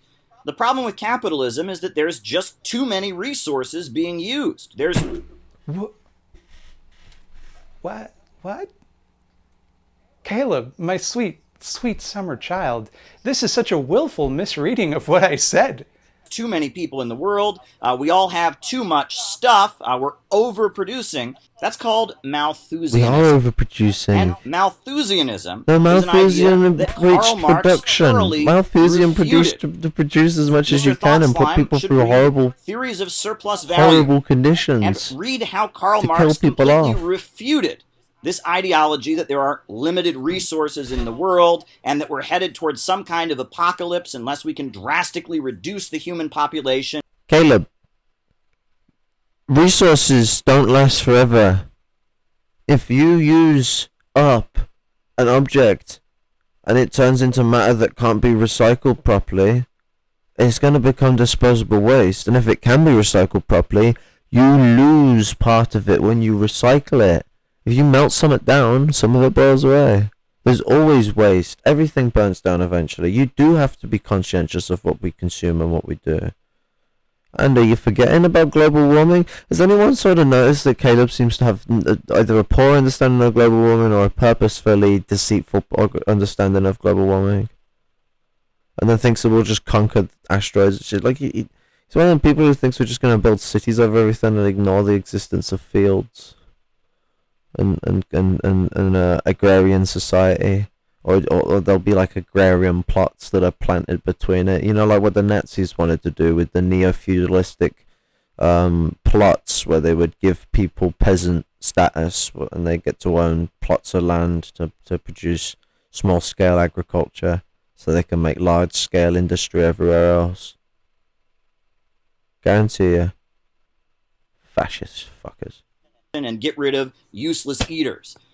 I, in fact, Caleb, don't think you're that the a world fucking is useless eater. overpopulated. I don't think the issue is that people are using too many resources. I very consciously chose the word overproduction, not overconsumption. And that's an indisputable facet of how modern neoliberal industry is fucking over everyone. Things like huge stockpiles of food. That's the thing as well. Caleb's attachment, and the reason why he defaults to the Malthusian shit and all that stuff. Caleb's attachment to it, to the overconsumptive behaviors of America and being able to still have a consumeristic culture really shows when he pulls himself out. Yeah, exactly. Jared is 110% right onto something that I was just about to allude into. So in the debate with Jason, he goes on a mad one about how the American people will not become any poorer and this, that, and the other, and he believes in... just as it come out of my mouth, he said it. Yes, he believes in endless growth, and he's a humanist. He's a humanist. He believes in Victorian humanistic principles. He follows a line that is delineated along the path of old school liberalism and fascism, that society can endlessly develop and endlessly construct itself. And considering that we're in a position of crisis and he's a Labour aristocrat, I don't think he's taking the path of liberalism here. I do believe he's taking the path of fascism. It makes absolute sense with his line of logic, his sense of thought, his dehumanization of the lumpen proletariat, his dehumanization of colonized people, and his dehumanization of disabled people. He believes communism equals endless free stuff and no government. Yeah, I mean, as if, like, there's no state and government are synonymous. What do you think direct democracy is going to be, you fucking toss? It does sound very ANCAP. And ANCAP is always the cover-up for extensively authoritative fascism. Because even the proper libertarians don't believe there'd be no government. They just believe government would be small. Actually, they will very indicatively point to you that the government should only provide things like healthcare, social services, and road maintenance and other stuff like that. That's what a proper libertarian will say to you. That's how you know the difference. ANCAPs don't believe in the government. Libertarians do. I mean, that's what I think you'll hear them say, is that people are cutting the parts of government that have meaning for the people today, whilst on the other end, expendituring it on military expansion across the globe today. And tomorrow, and the next day. I mean, it's like a joke I made to someone when I was ready for. So they asked me if I was ready to be told something, and I still haven't actually read the thing yet. Fuck, I forgot about that. He asked me to read something, and I forgot because I'm a dingus. But when I was ready for him to send it, I was like, I'm as ready as the US is ready to start another war. It's big funny.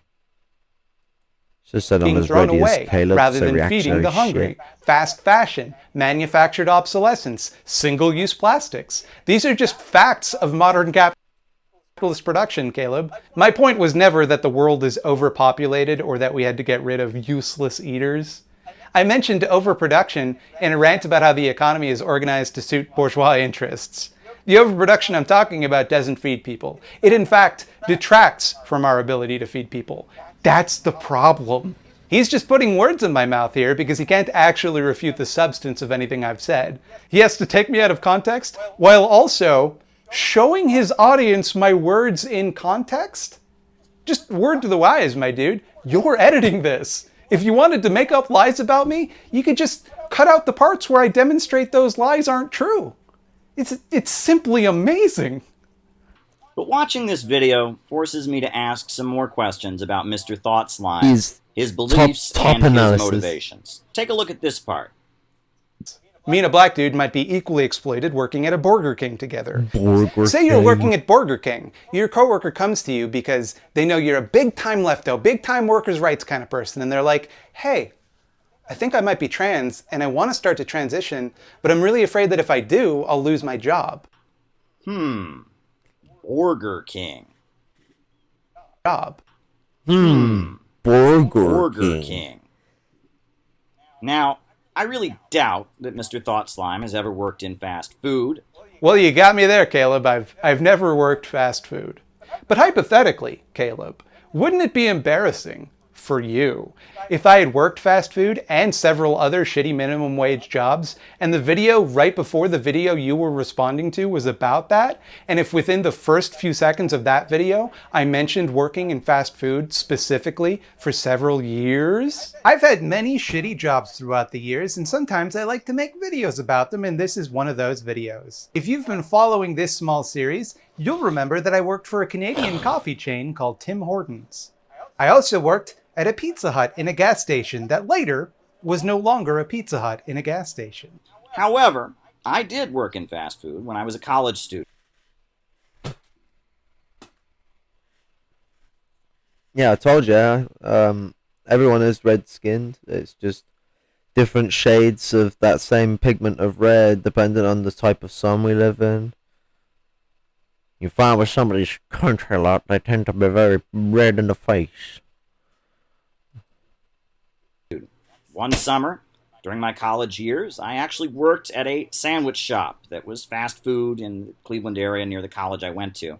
And Caleb, don't you think it'd just be humiliating for you if rather than touring working class life for one summer in college... Can I just go back on that a second and can we just glorifyingly laugh at the fact that Caleb thinks a few weeks is matchable to a decade. In a gas station. However, I did work in fast food when I was a college student. One summer, during my college years, I actually worked at a sandwich shop that was fast food. Not while he's doing his college, while he's on summer holiday from college. He didn't have to work to stay in college. It wasn't because he needed the money, it's because he decided to tour it for one summer. Now, mind you, he wasn't at college for just 1 year. So only one time in his summers he went into fast food, and he worked at a sandwich shop, but apparently he was also making burgers. In the Cleveland area near the college I went to. Caleb, don't you think it'd just be humiliating for you if rather than touring working class life for one summer in college, I in fact worked in such jobs for over a decade? Oh yeah, one thing Caleb said as well, he was working at a sandwich shop that was somewhat either connected or at least on campus of the college, because I know normally it's private businesses that are on campus, which means it would have been not only higher than minimum wage, but he was likely working at some fucking posh-tosh place, because he went to a posh-tosh college. He didn't go to poor college. He did he went to New York City College, I do believe. I think. I'm not sure. I can't remember what college he went to, but he went to somewhere that was alright. Like, he's not some fucking bimmy. He didn't come from a poor background. He come from a very well-off background, and this geezer's gone through, like, however many years of college he needed to get whatever degrees he's fucking got. I don't even know what his degrees are. I hope it's political science. It could be funny, because they don't teach you anything useful for being a Marxist. I've done political science. Actually, the one thing they do teach you when you do British political and governmental science is that they do teach you about how much power the Queen actually has, whilst trying to also tell you that she doesn't have any power. It's hilarious finding out that she has all of the powers of a president, just not elected.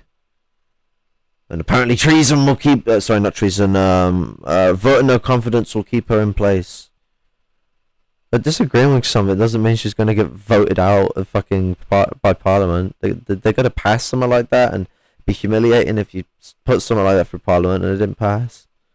And also, the Parliament in a democratic society could remove their president. They tried to do it recently with an impeachment. It didn't stop him from doing shit. And a vote of no confidence in the Queen doesn't remove the monarchy, it just replaces her with a different member of the monarchy. It's just a re-election process. You dinguses. Survive? Wouldn't that embarrass you? Wouldn't that make you look like a real asshole? Caleb intuits that I've never worked in fast food from me saying the word burger in a funny way. That's his evidence. From that, he can draw a conclusion. Yeah, the Queen did overthrow the Australian government in the 70s, you are correct. He is a professional journalist, everyone. The thing is, it's a joke. I look to put jokes in my video. People forget that the Commonwealth is still the Empire, and that Kanzuk is a very, very, very likely possibility outcome of Britain leaving the EU. Why else would they leave the EU? They're not an idiotic imperialist power. They're not going to join the US while it's falling, and they're not going to leave the EU to not do imperialism.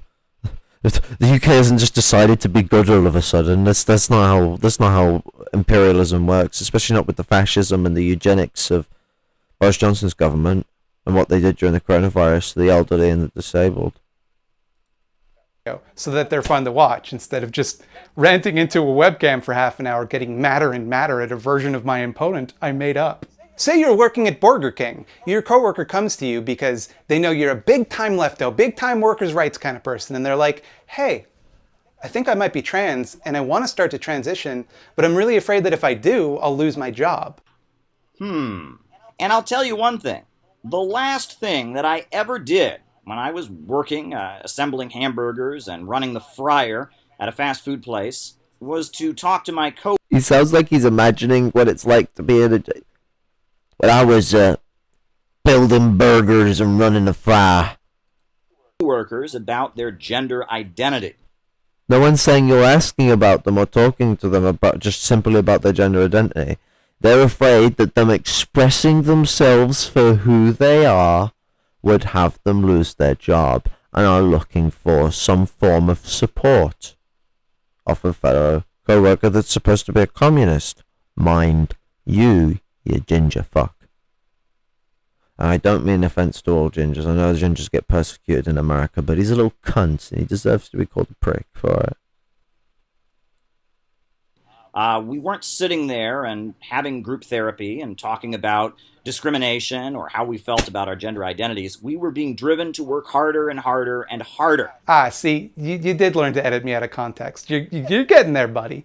The example I was giving there was of a situation where someone might build solidarity in the workplace, and how your sneering condescension to workers would not do that. When I worked at those kind of jobs, we often had deep probing conversations. Like, we weren't allowed to, we weren't supposed to, but when you're a vaguely sociable human being, other people just kind of open up to you if you spend hours a day with them.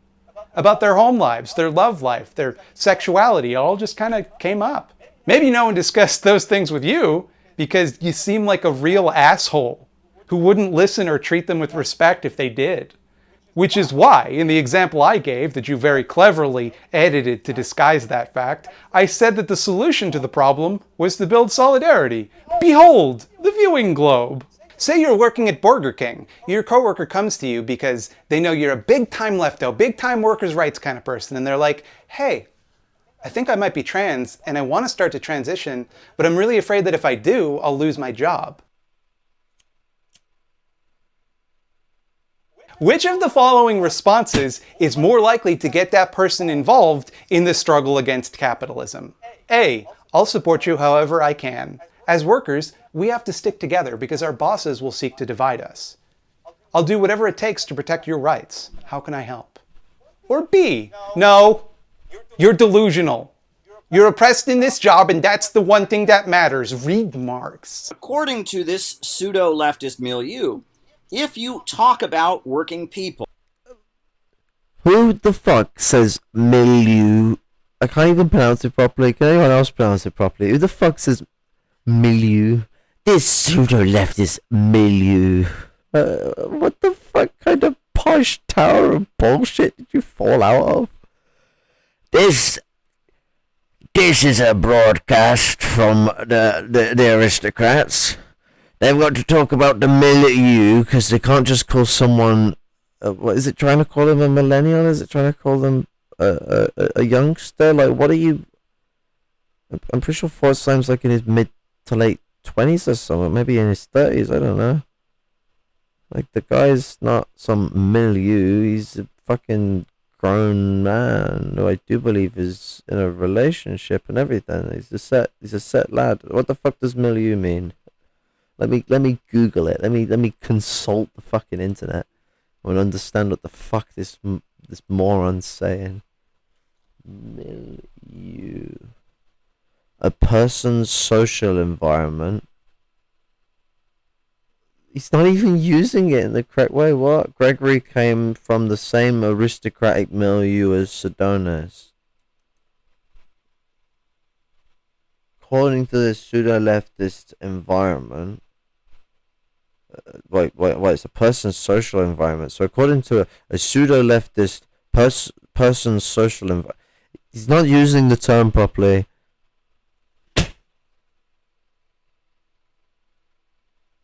He's trying to use it properly, but he's not. This is why you don't use big fancy terms, Caleb. A, I have to Google it to understand what the fuck you're even saying, and B, you're not even using it properly because it's difficult to use. Because it's not something you would use in a spoken statement. It's obviously some fancy written crap. Because that's how most aristocrats fucking go about themselves. There are people who are in the upper sector of the fucking middle class and the upper class itself who don't know how to say certain words because they've never had to say them. Because they don't have to speak a lot of shit we have to speak. Their lives are padded. They live in capitalist realism, deep in the delusion of functional society. The fucking long gone fucking morons. If you talk about class struggle, if you rant against the billionaires and bankers and monopolists that rule the world, you're a fascist. According to them, working class is a fascist buzzword. According to them, working families is somehow a discriminatory phrase. Yep, yeah, you got me again, Caleb. But hypothetically, wouldn't it be embarrassing for you? Liberals will use the term class reductionism to just mean like someone who talks about class, and that's bullshit, and that's not what it is. When I use the term class reductionist, I'm not necessarily calling anyone a bigot. I'm not saying you're a bad person or a bad leftist, necessarily. I think it's a thing that anyone can just do sometimes, myself included. For them, socialism is about the individuality of artists and middle-class intellectuals, and them standing up against the mob of inferior rabble who don't go to NYU to learn about these abstract gender theories that you must immediately agree with, or else you're the equivalent of Adolf Hitler. Caleb, wait, is he literally doing the fucking they've taken over the university shit? Rabble, and them standing up against the mob of inferior rabble who don't go to NYU to learn about these abstract gender theories that you must immediately agree with, or else you're the equivalent of Adolf Hitler. Caleb, I went to Memorial University of Newfoundland because the tuition was the cheapest there, and it was all I could afford at the time. I didn't study abstract gender theory, but I did live in constant fear that people would discover my secret longing to express a different gender than the one I was assigned at birth. Because this isn't actually an abstract issue for me. It is for you, and not me. So, there's that. Okay, get ready everyone, because if you gave me 1,000,000 years, I'd never think of an ending this dipshitted. Just observe. I think the best way to understand the difference between this individual and myself is simply to look at the name that he gave himself, Thought Slime, and the image in the background of his video. Mr. Thought Slime has this image of slime. Anti-revolutionary slime. Pouring out of a sewer behind him the whole time he is speaking. Working people are trying to get rid of We are trying to deal with the slime. Get rid of dirt. They don't like the fact that, the infrastructure of the United States is falling apart, that our roads and bridges are in decay. Oh, there's something you can't see. There we go. Water is being contaminated with lead, that opioids and drugs are taking the lives of working people in big numbers, that there's hopelessness and despair among working people. Yeah, and you don't even care. Yeah, but he doesn't even care about the Lumpen-Proletariat, a massive sector of the working people. Oh, wait, no, because he turns around, not only does he define them incorrectly, and defines the Lumpen aristocracy as part of the Lumpen-Proletariat, but as if anyone goes on my Twitter, Comrade Stone Soviet, no, just Comrade Stone Soviet, actually. I don't know my own fucking name, but you'll see that the guy, motherfucking, on my pinned tweet, tried to tell me that I don't understand what class I'm in. I don't understand the class I'm in. I don't understand what it is, and that I can't be it based on his own delineations, or that if I am it, I'm dreaming it as something that is. Guy's full of shit. He doesn't care about the working people. Have you seen the people that represent it? I need to replay. I've already played it once on another stream, but once I've got through these two videos, I need to replay the Bad Empanada one where not the entire thing, but from the bit where Mansfield and all that are doing their stop the lies stuff. I should just find the video itself. It'd be easier. Stop the lies, and it's just loads of aristocrats taking place. They don't like that. Working people want to get to a better life. And that is the difference. Folks, there's a reason that the CIA, at the same time, it was covertly We funding will stop the Trotskyism, counter-revolutionary slime. Congress for Cultural Freedom program. This guy's a also lunatic. covertly funded the work of Jackson Pollock and tried Like, to he ran out of marginalize things to the criticize him school of for, art so now he's known as like, social realism. He has slime, which So is many countries have broken counter-revolutionary. free from capitalism. And when they've done it, they haven't tried to make their countries more slimy and gross. They haven't put up paintings of abstract art and Jackson Pollock. Instead, they have built some of the most beautiful cities, beautiful subway systems, It's the beautiful abstract gardens art. that you've ever I'm sorry, seen. Caleb, but I don't know if you know this, but abstract art was invented by a communist who's called Picasso. You fucking moron. Abstract art is not liberal, it's communist. Like realist art was communist. Like, what are you on about? Picasso was a hardcore communist who fucking supported the Soviet Union. He was a part of the communists in Spain, and was a part of the communist resistance in France too. You fucking moron. Working people are trying to get out of the slime. First of all, I take great umbrage with you saying that the slime behind me is disgusting. It's not. People often say that they want to eat the slime. I don't blame them. It looks like Ecto-Cooler. It looks delicious. How dare you? You know what? Fine. What is Ecto-Cooler? I don't know what that is. Are you in Chanel, bull? No, I have indulged in the revolutionary slime. But I like the Chernobyl joke. I have been nuked by Caleb's amazing fucking critique of the slime. I like your name as well, Strawberry Jam. I'll have none of that jelly. Have you tried the controversial jam and cheese sandwich? I massively preach the merits of the jam and cheese sandwich. There are people. It's a very like it or don't like it. It's like the Marmite of sweet foods. I know some people have gone, oh, that's disgusting, and then some people who think it's a classic. It was a classic when I was growing up, so I love the jam and cheese sandwich. Yeah, my man likes the jam and cheese. Hey, baller. I love it. Brilliant. Respect. Fine. I'll conform to the same bourgeois respectability standard that you think is working class for some reason. Mr. Caleb Maupin would have you believe that to argue with someone, you simply have to invent a position that they could hold, and then argue with that. Well, I disagree. I think it's better to argue with the positions that a person actually holds. This is where you end up being someone I know. Which is why I always state my positions clearly. You want the Jerry's on you. Men, trans women are women. Non-binary people are valid. I don't consider this to be an abstract ideological position, but rather the basis for the material oppression of trans and gender non-conforming people. Mr. Maupin seems unwilling to state his position on the subject, and I have a suspicion as to why that is.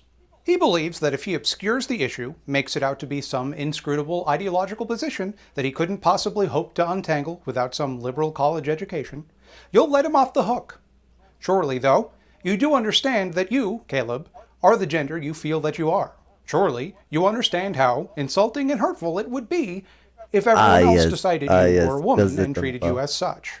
This isn't a highfalutin idea, it's Actually, I actually did slightly mention you earlier, where I mentioned our conversation about the high middle class population of the European imperialist powers, and mentioned a sort of interesting fact of how neurodivergent aristocrats always end up coming towards Maoism or fucking or Maoism, third worldism, or anarchism when they try and divulge themselves away from their position, because you're in that position where you're starting to be disenfranchised because this,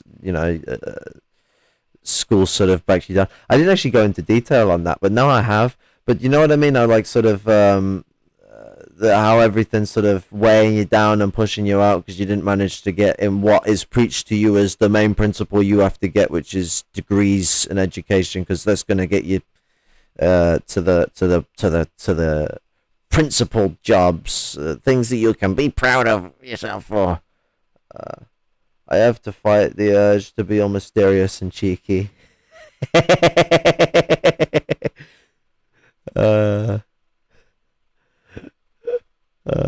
This is why I love you. You're absolute legend. But no, it's like it's sort of a very interesting prospect that when people try and think on an empathic and dialectical material basis, they start coming to the more sort of, okay, the third world is in a greater revolutionary position, there's a massive labour aristocracy. Caleb denies the existence of the labour aristocracy whilst being a labour aristocrat himself. But also, something I talked about earlier regarding Caleb that's very important, and Haz, is they tick the 5 elements of fascism. They tick enough to be called a fascist, because if I remember right, it's 3 out of 5 that need to be done. I forgot the 5th one, but I've got 4, and they coincide with all of them. An extreme sense of patriotism and nationalism towards an imperialist and colonial nation. A revisionism of history. And the deliberate disregarding of essential historical aspects to these colonial nations. like their disregard of slavery and settler colonialism in general. What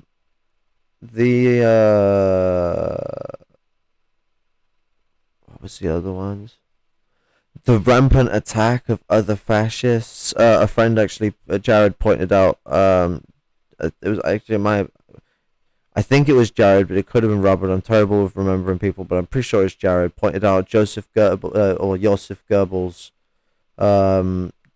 slandered the Italian fascists in a way like this. Sort of kind of. He does have a baller go. Force Slime is a baller motherfucker. He's a sound geezer. I ain't go. Oh, sorry, they are a sound geezer. Sorry, they're non-binary. I didn't mean no disrespect.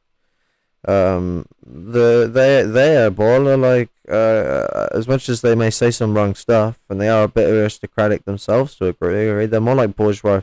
They have a more bourgeoificated proletarian taste to them, to some of the things they say, but you can tell that they've got an aristocratic standard, especially considering that they get, all the showering of having a big fan base and the Patreon stuff, and instead of coming like that, it's going to affect their worldview.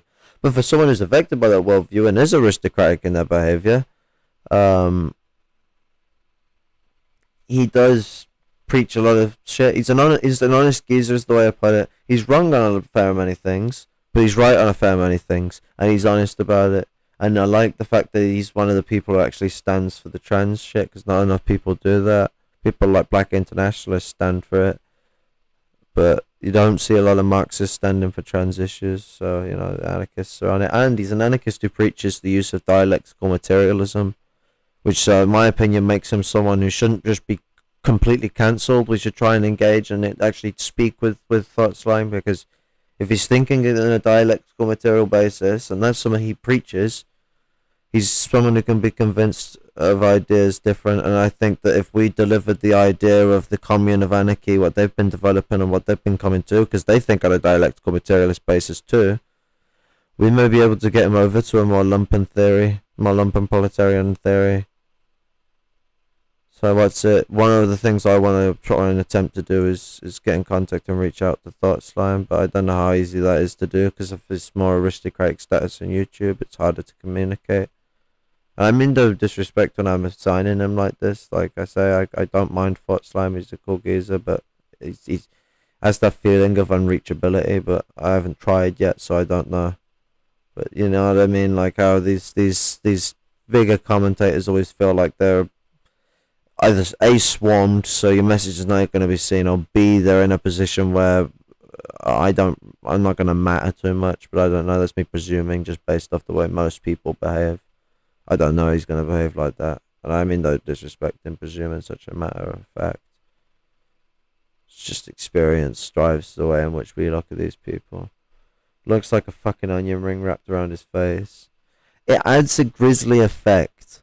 To the way they look.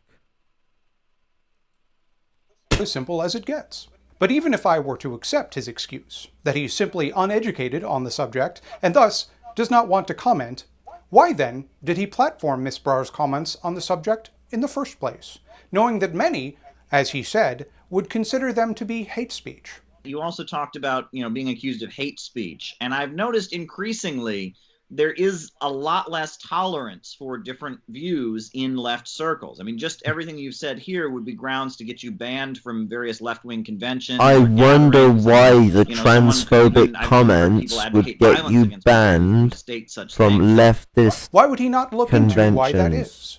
If this is a matter of simply being uneducated, why didn't he educate himself further before defending what Miss Brar said? Defending her points while making clear that he has no position on the subject himself is, in my opinion, cowardly. And this points to the key ideological difference between someone like Mr. Caleb Maupin and myself. I don't believe you can draw a neat little line between bigoted ideology and the material results of that ideology. I'm sure Mr. Maupin will have all sorts of ridiculous claims in how he chooses to respond to this video. But if he is to be honest in this discussion, he must be pressed to answer one specific question. Is that him being Germanicized for his rise as American Hitler? Are Hitler? non-binary people valid? Unless he can answer in the affirmative, he is upholding the bigoted and oppressive view that holds back trans workers, Mixing and them, can't meaningfully but be it said seems like to mixing be them an with advocate pop of the in here. working class without putting an asterisk next to the term. Hello and welcome to the Eyeball Zone. Here in the Eyeball Zone, the eyeballs cleanse and... Here in the Eyeball Zone, the eyeballs... Unless I think I might try and get a leg into and it Lord to be- Oculon casts a long so they get some shadow respect from from the cradle to community. So I'm grave going to try and over post small something to the leftist eye- content to his creators who need eyeballs on their editors work. link to Folks, get enough on the fucking around this eyeball time. zone Let's with go with the my meat and potatoes discussion of video gender on the from Race David J. Classification Bradley, Act. where he talks about how masculinity And see if that came to can be in crisis, what that means, sweeten how it up my affects name dudes and in non-dudes his alike, field, 'cause he and how doesn't know who gendered I am. He's never heard of expectations me. can feed directly into toxic masculinity. It goes into Judith Butler's performative gender theory, which I touched on in the previous video, but didn't really go into detail about because I was rushing.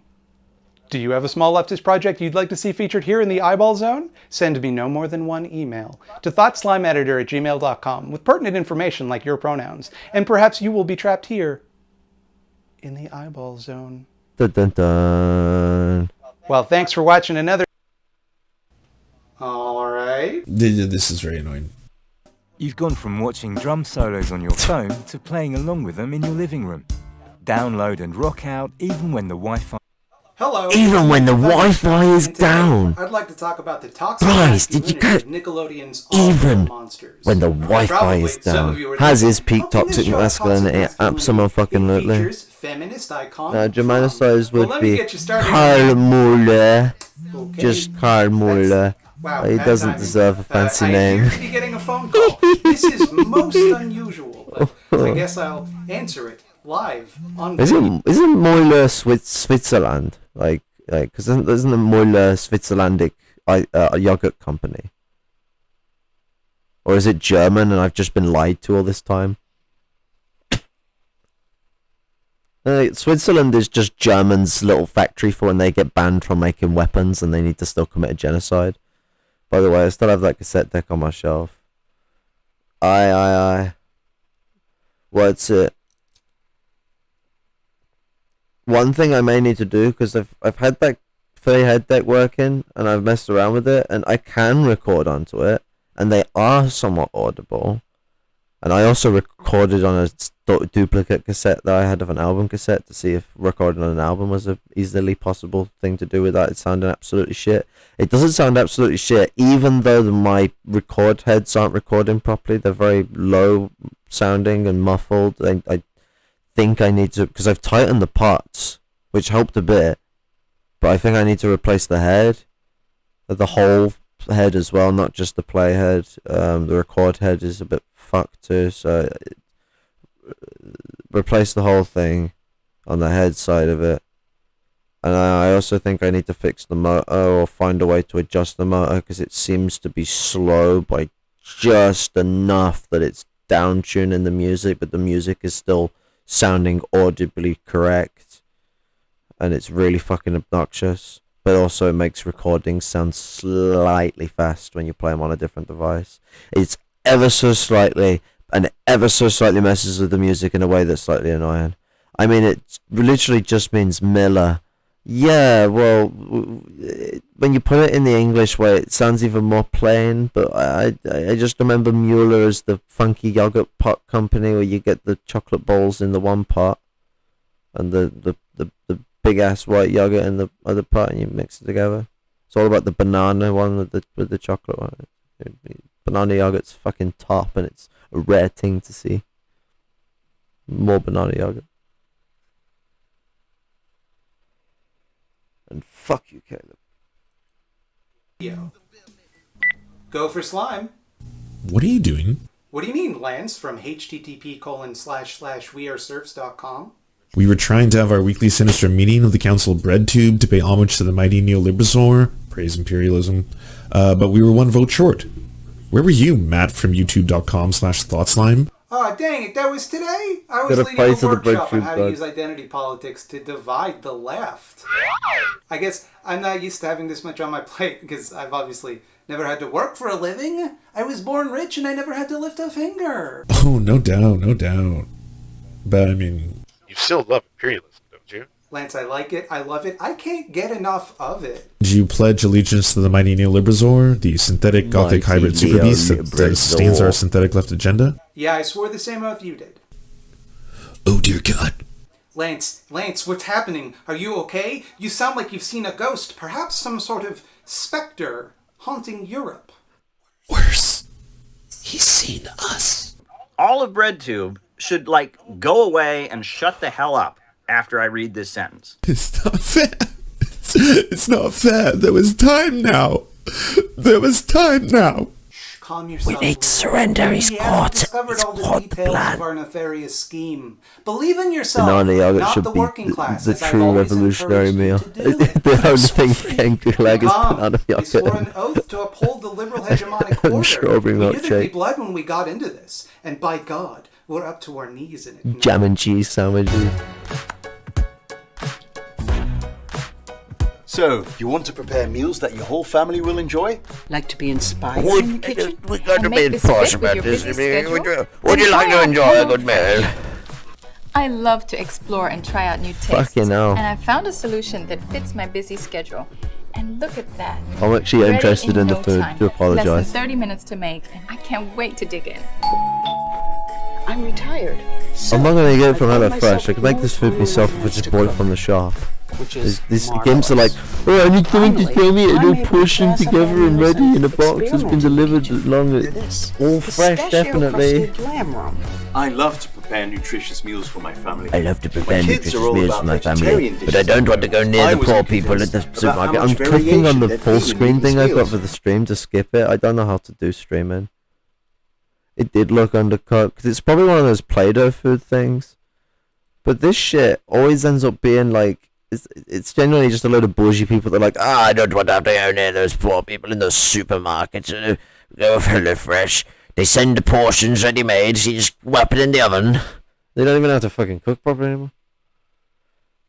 I barely have the energy to fucking cook shit most of the time, but one of the things that I was very proud of myself was I can make a cracking fucking Sunday meal, and I don't go HelloFresh to buy the fucking things. I get a beef from fucking Asda, because, saving money every day, which is not true, but it says so on the label, so consume. It would be broccoli and me fucking Yorkshire puddings and me mashed potato. You don't need to get it ordered in a box, you silly aristocrats. Just buy the fucking ingredients. Peel some spoots. Oh, okay, so he has no fucking Oh, and you gotta have roast parsnips as well. talking about. I'm starting to wonder if he's even literate. My mom dropped off a cracking beef dinner the other day, actually.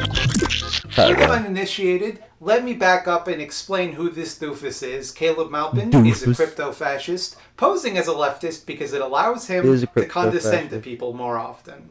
I made a video about him one time where I responded to him, responding to me, because he platformed the turf. And I was like, that's a fucked up thing to do. And he was like, well, real workers don't like slime and other such utter nonsense. Highly recommend you watch that video. It's wild. I think the best way to understand the difference between this individual and myself is simply to look at the name that he gave himself, Thought Slime. Working people are trying to get rid of slime. We must They're remove trying the to get slime. rid of dirt. They don't like the fact that, the infrastructure of the United States is falling Oh, apart. wait, this So is for many Caleb, countries isn't it? I have should be broken doing free it from the proper capitalism. way that he would do it, wouldn't it? And It'd when be they've like done that, it, wouldn't they it? haven't tried to make their countries more slimy and gross. They haven't put up paintings of abstract art and Jackson Pollock. Instead, they have built some of the most must beautiful remove the cities, slime. some of the most beautiful subway systems, the most beautiful gardens that you've ever seen.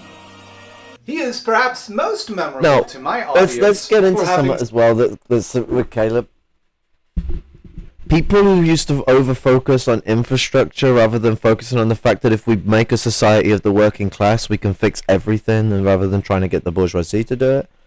People who were like that.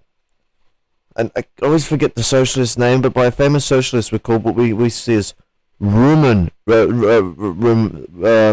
sewer socialists. Caleb Muppin, you're a sewer socialist. Your focus is on shit rather than on liberation.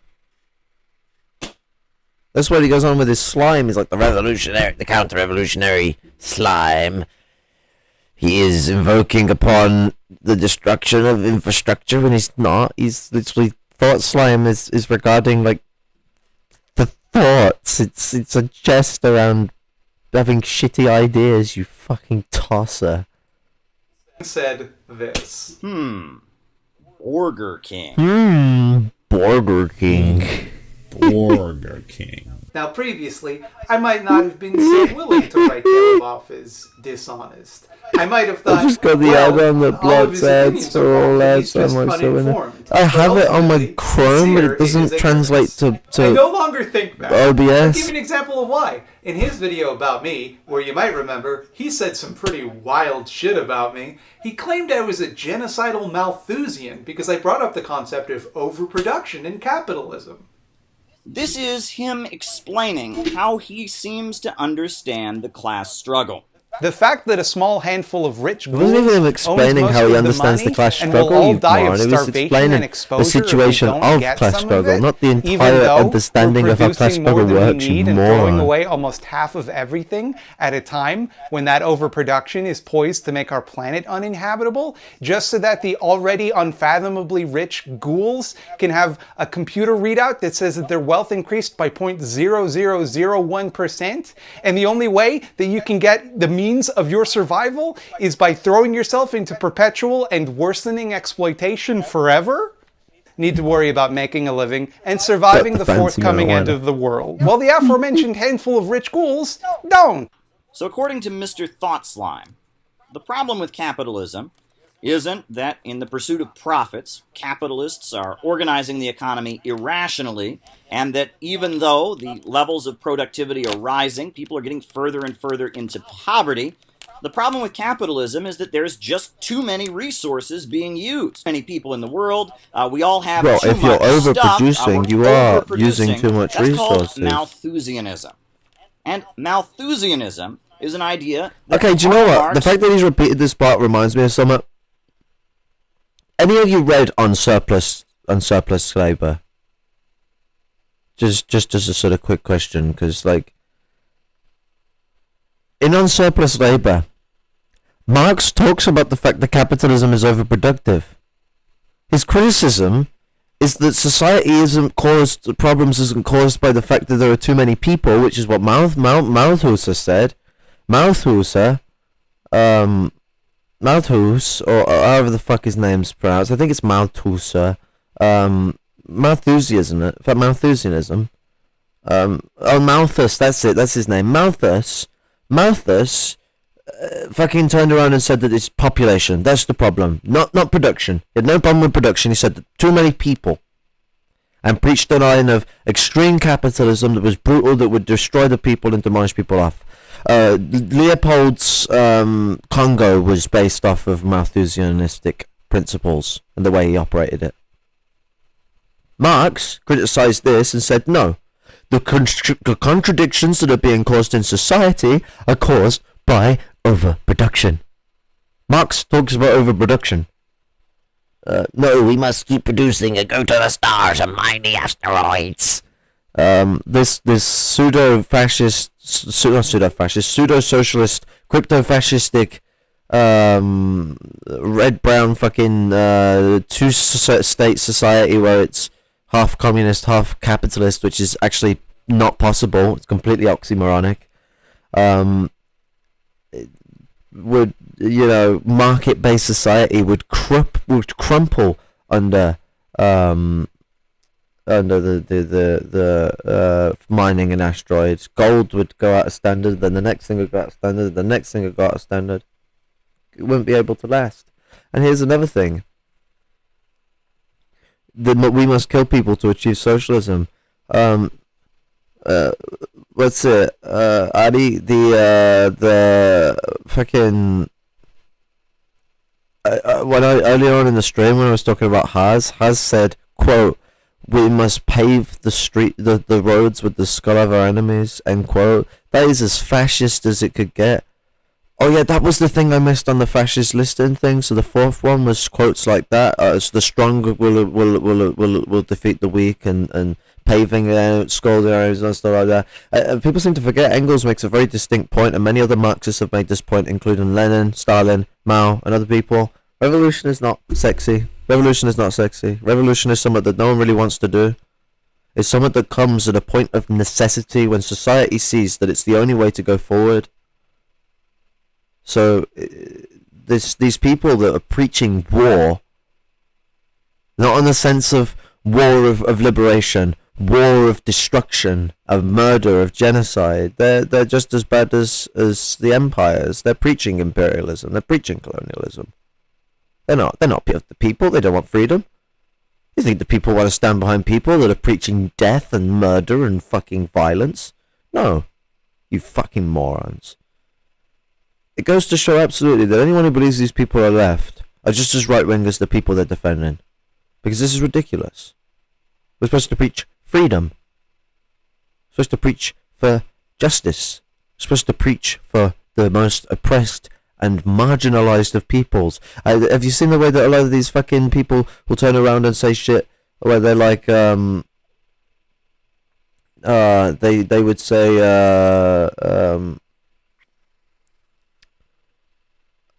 we're not here to save all the oppressed, it's just about the working class.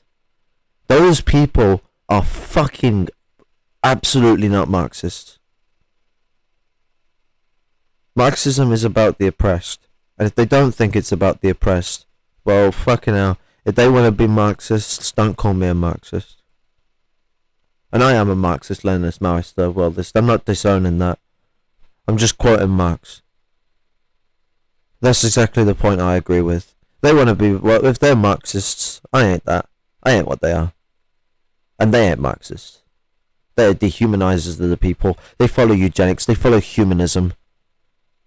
Colonial, intellectualist ideologies that are centered around the white and black splitting of humanity, of oppressive disconnection of two sides of humanity. The more people are killed, the more socialism. That is the Dengist way. Sounds like so. What gets me is saying China has central planning while on the same breath saying it has the market. It's like, make your fucking choice, isn't it? What is it? Is it this coalesced market society, or is it this centrally planned society? And it turns out it's the former. China is privatizing massively, and even if it wasn't, Nazi Germany was directing its private organizers. The fact that most billionaires are in the Chinese Communist Party and have a seat at the government goes to show you something fascist is going on. Fascism is the merger of corporation and state. Normally, the corporations don't sit on the government. That is a big distinction. Everyone knows this. Everyone is aware of this. And anyone who tries to go, in America they do it. No. In America, that's not happening at that point yet. There are corporations starting to try to. Bloomberg is an example of it. Trump is an example of it. But for the most part, America actually has a lot of petty bourgeois aristocrats running the empire, because that's what it normally is.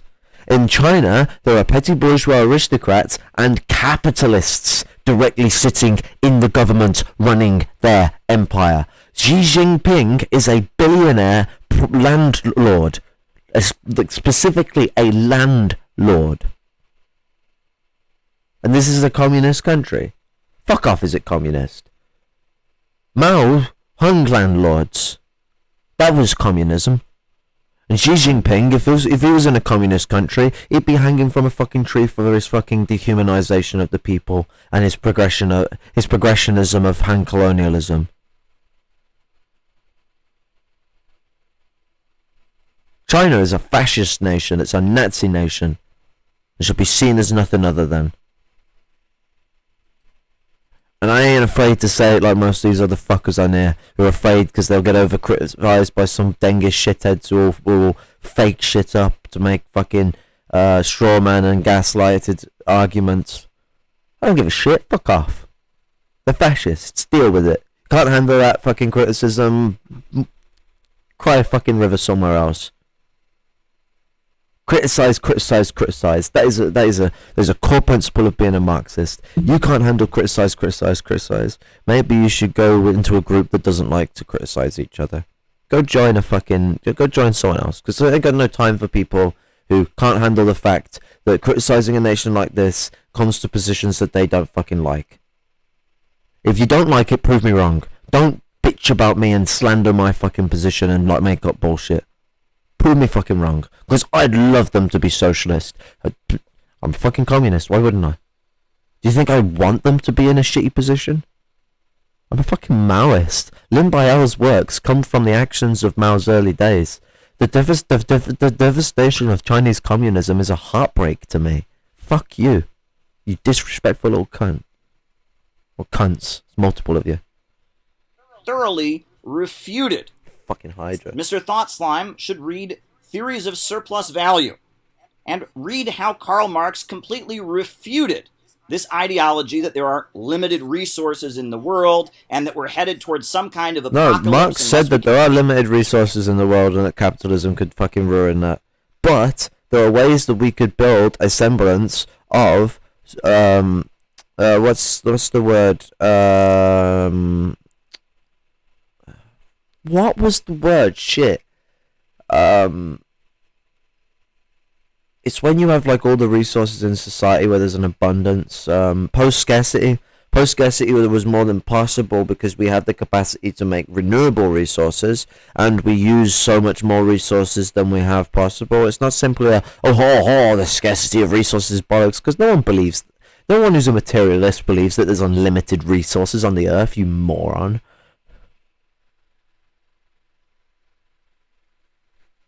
Actually, no, just casual people don't believe there's unlimited resources in the fucking world. Like, that's an insult on just anyone's intelligence to start preaching shit like that. To think that people are going to buy your bullshit. Other than aristocrats, of course. My favourite quote, I think the third world comrades, especially in Asia and Africa, criticising China will make it easier for us to do it in the first world without all the Dengist aristocrats. There already are people in Africa and India that are criticising it. Indian Communist Party, that I can't remember the name of, wrote a dissertation on China as a anti-communist system today, and that it delineated away from its communist path harder than even the Soviet Union did. At least quicker than. I don't know whether you could say that they're any harder than each other. My favourite quote from those kinds of people is something along the lines of, quote, Deng corrected Mao's chaos policies and Xi is developing Deng's market policies, end quote. It just tells the game. Mao's policies didn't fail because of them being chaotic. They failed because they weren't far enough. He didn't give enough authority to the commune system. He even criticised himself on these points as well, so I'm actually just reiterating what Mao criticised himself on. He didn't put the proletariat and the peasantry in control of the administrative positions, which put the aristocrats in a position where they could delineate the system. That's actually why Mao, towards the end of his life, put out a position against the aristocracy and the need for proletarianization. Mao may have gone reactionary and completely betrayed his path, but you can see little inklings of him sort of somewhat self-criticized himself and seeing, like that old man shock where he realizes what he's fucking done. And he's trying to keep his name and his legacy. Not in being admirable, but in being at least somewhat truthful.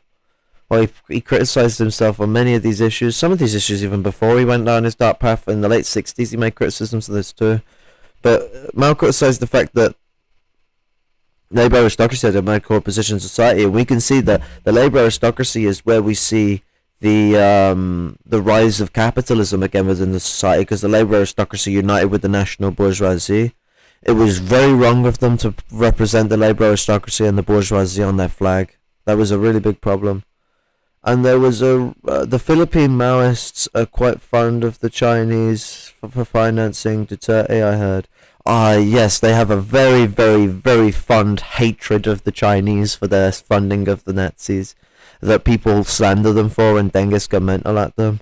And there was a right opportunist coup, like killing Lin Biao. Yeah, actually, Mao was supported the assassination of Lin Biao, what I ended up, from what I've heard. Because he didn't agree with Gang of Four siding with America and being hostile to the USSR.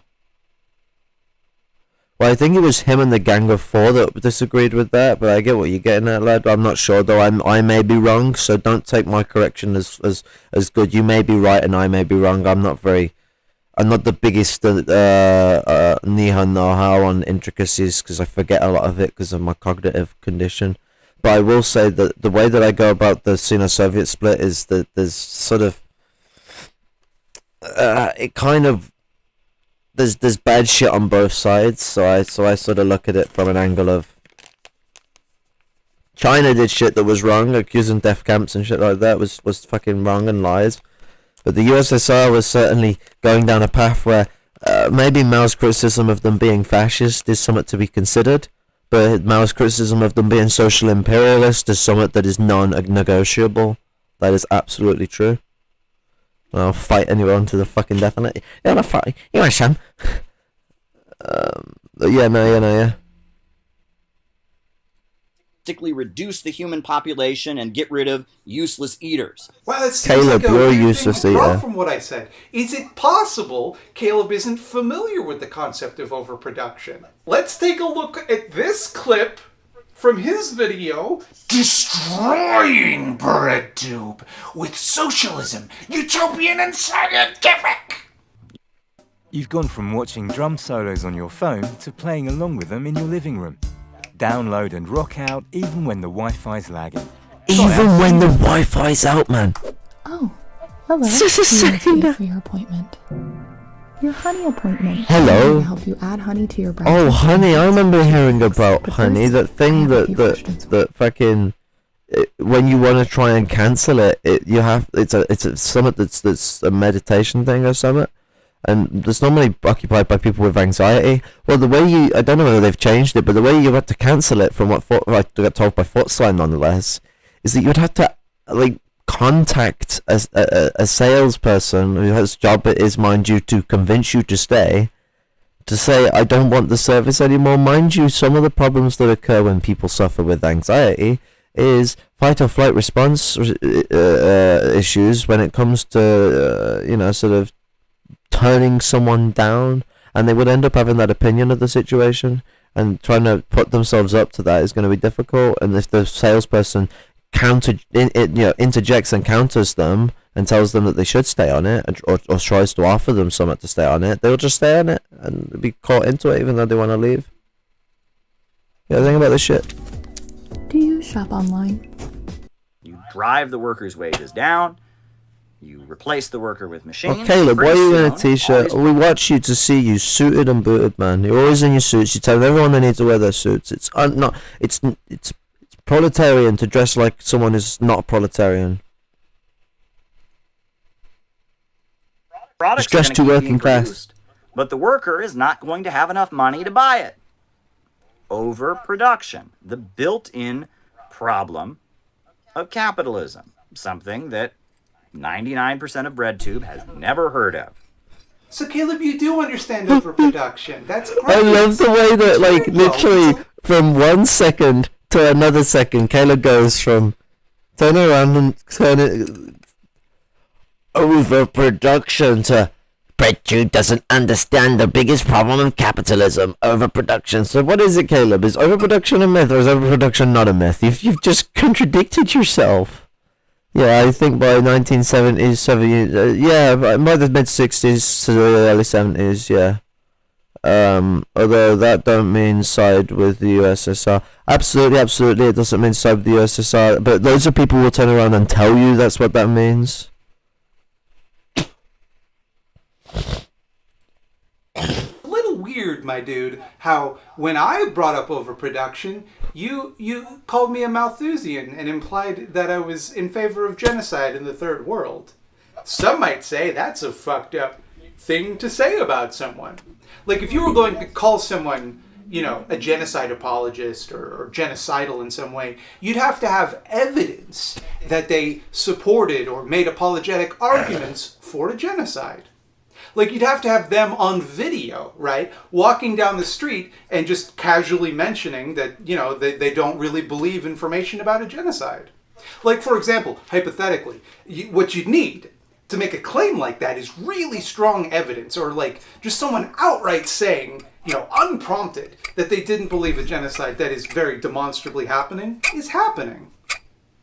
Caleb, what I'm trying Well, to like say how Caleb is, in ignores order the for you to fucking make a massacres that claim are like happening in just Arizona. Really hone in on what I'm saying here is, this is all hypothetical, but if you were gonna make a claim like that...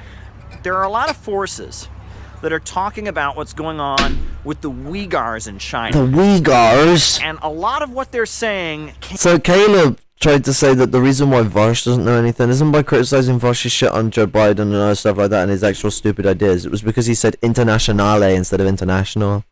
Which is actually him just saying international in a different language, technically. And not intentionally, but probably because he is a dingus. But if by Caleb's logic, if not knowing how to say a word properly makes you not know your interest in stuff... Uyghurs is not how you say Uyghurs. Uyghurs. It's gur. G-H-I-R. Gur. Not gar. Uyghurs. Is he when he goes to Iran, does he goes to Iran? Iraq. Even though it's Iraq. Iran. Oh, sorry. Iran. Iraq. I pronounced it wrong now. He's got me confused. Iraq and Iran, not Iraq and Iran. You fucking dingus American with your Uyghurs. Uyghur Muslimics. Can't be confirmed. Dig a little bit deeper. The only source is some think tank or some institute or some policy source that's linked to Saudi Arabia. We're seeing a lot of personal accounts from people. People are saying, well, I was here, I saw this, and they're all over Western media making their claim. And if you look a little deeper, these are people that are just anti-China activists that have an axe to grind. Oh, just anti-China. This video is not just another video dunking on Caleb. This video is about dunking on Caleb for his video Destroying BreadTube with the Communist Manifesto. In the Communist Manifesto, What, that book that Engels said, please there stop is a reading, very it's brief useless now. explanation of what socialism is. And I am going to read it to you, and we are going to talk about this, because there's so much confusion about what socialism is. You know, I've also heard people say communism is when the government does it, right? If the government's involved, that's communism. Wrong. Every country in the world has a government. Every government taxes people. Every government, you know... Well, actually, so the DPRK has Tax Abolition Day, and we should seek to abolish tax. If you live in a society where you're eliminating the value system of capitalism, and you're trying to build a society where the fact that people's united labor within a nation creates the capacity for people to have their well-being and everything that they want, from luxuries to dire necessities, you don't need to tax people. Society pays for itself. Everything's owned by the people. It works by the people. Why would you need to then tax them from something they're already taking from a pool of shit built by them? That's just robbing them at that point for no reason. Tax is stupid. If you've got a society that's already built where all the labor is owned by the working people, and you're in a position where you can eliminate money because of that sort of organization of society, and that you have reached a point of supposed scarcity because of developing a society on a basis that is not only green but able to replicate the necessities of the people to the T, you don't need to fucking have tax, you moron. DPRK has already eliminated most taxes, if not all. I think it's all taxes. It's called Tax Elimination Day. But the, what's it? Brain. I'm gonna brain fart. But what's it? Yeah, no. They're not even at full communism. They're still struggling to keep their socialism going, so... Because rich can bypass the taxes. Taxation mostly for fucking over the poor. Yeah, exactly. Taxation is highly ineffective. Caleb Hairpin be like, I went to Tehran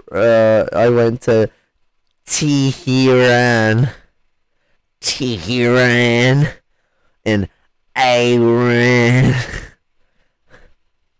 instead of Tehran. Tehran. mean. Tee.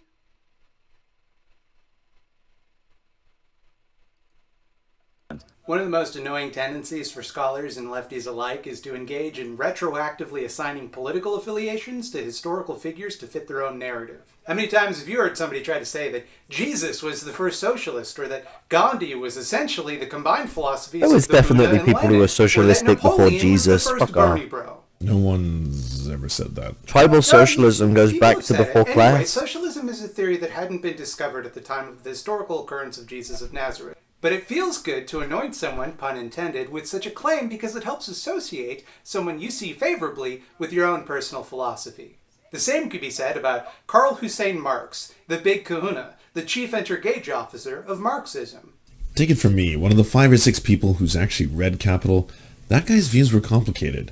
And he wrote a lot over his lifetime. When Marx was awake, he was writing. His works have inspired millions of people to follow in his footsteps from a variety of backgrounds and academic traditions, some of whom may bring their own baggage to interpreting his work. And just like Jesus, some people will try to pick and choose which parts they believe and which parts they ignore.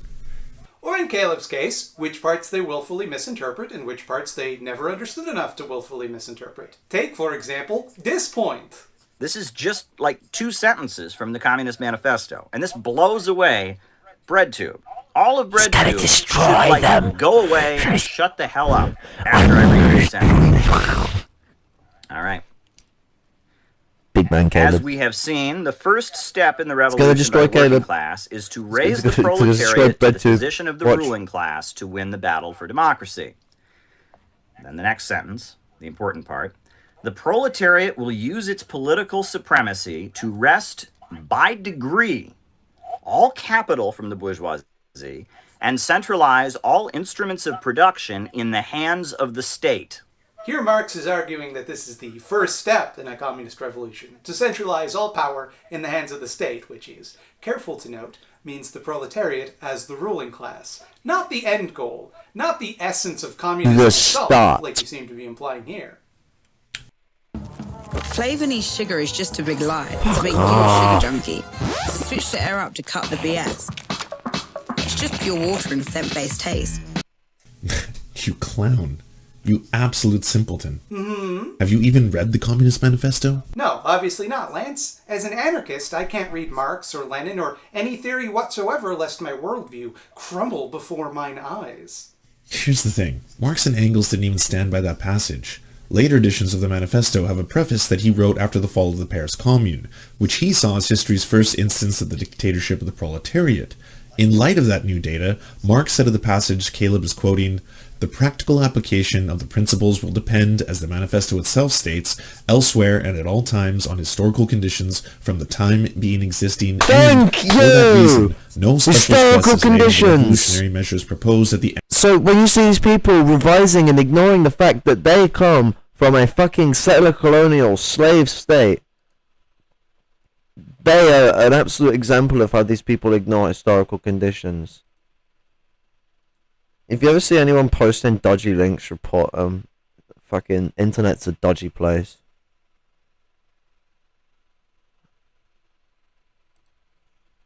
End of section 2. That passage would, in many respects, be very differently worded today. One thing especially proven by the Commune is that the working class cannot simply lay hold of the ready-made state machinery and wield it for its own purposes. In order for Caleb to come to the conclusion he did, he'd have to be deliberately ignoring the preface Marx and Engels wrote for later editions, or that ensured that it had to be proletarian state institutions, that there had to be a negation when new data entirely came out, of the he believed in capitalist adapting it and incorporating it into his theories. Well, I'm not a historian, Lance. Can you tell me, has industry changed much since Marx wrote the Communist Manifesto? Oh, it has. Is that you doing a bit? Like, what I'm asking, like, are things different since the 1400s when it was written? For workers, I mean, like, do we all still ride our penny farthings to big textile plants making hats for gentlemen and bonnets for the ladies? Are we still driven mad by mercury fumes? Is Jack the Ripper still prowling the streets of London? Do people still believe the sun orbits the earth? Do we cower in fear of news from the east as the advancing Mongol hordes? Lance, what of Prester John and his armies? Surely he can save Christendom. Matt, stop talking. You got it. Now, I think we need to state the obvious. Communism is a moneyless, classless, stateless society. A what society? A stateless society. I didn't catch that. What's the what society? A stateless society. That's confusing. Before the state can be abolished, it must be seized by the working class. Once the workers seize power and control of the means of production, we've achieved socialism. The market still remains, however, and money is replaced with labor vouchers. Then, once it evolves into the this is a bit higher of a childish phase, it removes revolution. labor vouchers and eliminates the state altogether. So, I mean, you can eliminate money in the lowest sector of communism. You don't need to keep labor voucher system or a market. I mean, Stalin mostly eliminated the market, except for small commodity markets by the 30s. So, yeah. So in Marx's view, it's kind of like the Mortal Kombat tower with communism being Shang Tsung. No, you mean Shao Kahn. Yeah, not just slapping a red flag in America. Or Mortal Kombat Right, mythology. Jared. Sub-Zero, for that matter. The important thing is that the metaphor is razor thin and open to multiple takedown responses. It comes to some quotes that someone showed me that I think I should go dig up after this video and show you, read to you, about Marx, Lenin, and Mao criticizing patriotic socialism for all those people that say patriotism. For all those people that say that Marx, Engels, and Mao would support this patriotism for capitalist nations that was being presented to us, by these dangoids. Yeah. Except Marx never even suggested this was the natural evolution of things. That was Lenin. What's wildest about all of this is if you truly wanted to stand Lenin, which you clearly want to do, Caleb, why not just do that? I mean, I know there's a lot of different ways of defining what is a leftist. Is it looking to evolve the system into something entirely new? Is it just wanting to smash stuff more voraciously? And if it is the last one, why are we following the teachings of Karl Marx when we should be following Gallagher? But here's the rub, though. Here's the thing. All of this is pointless. It wouldn't matter if Marx, Engels, Lenin, or Caleb, or me myself were 100% horny for the state. It wouldn't matter if every socialist theorist who ever lived believed with unerring conviction that the state was fundamentally necessary. That alone would not make such an argument correct. There was a time make a when lot of people all incorrect. medical experts thought it was ridiculous to ask doctors to wash their hands before surgery. And the guy who discovered that it was a problem was stuck in a mental home. We're Caleb right about So here's the Marx, thing. and The guy who discovered that it was an issue and tried to tell people about septicemia was thrown into a mental home and died of septicemia in a mental home. Just can't stress enough that he's cherry-picking quotations that support his arguments. So what?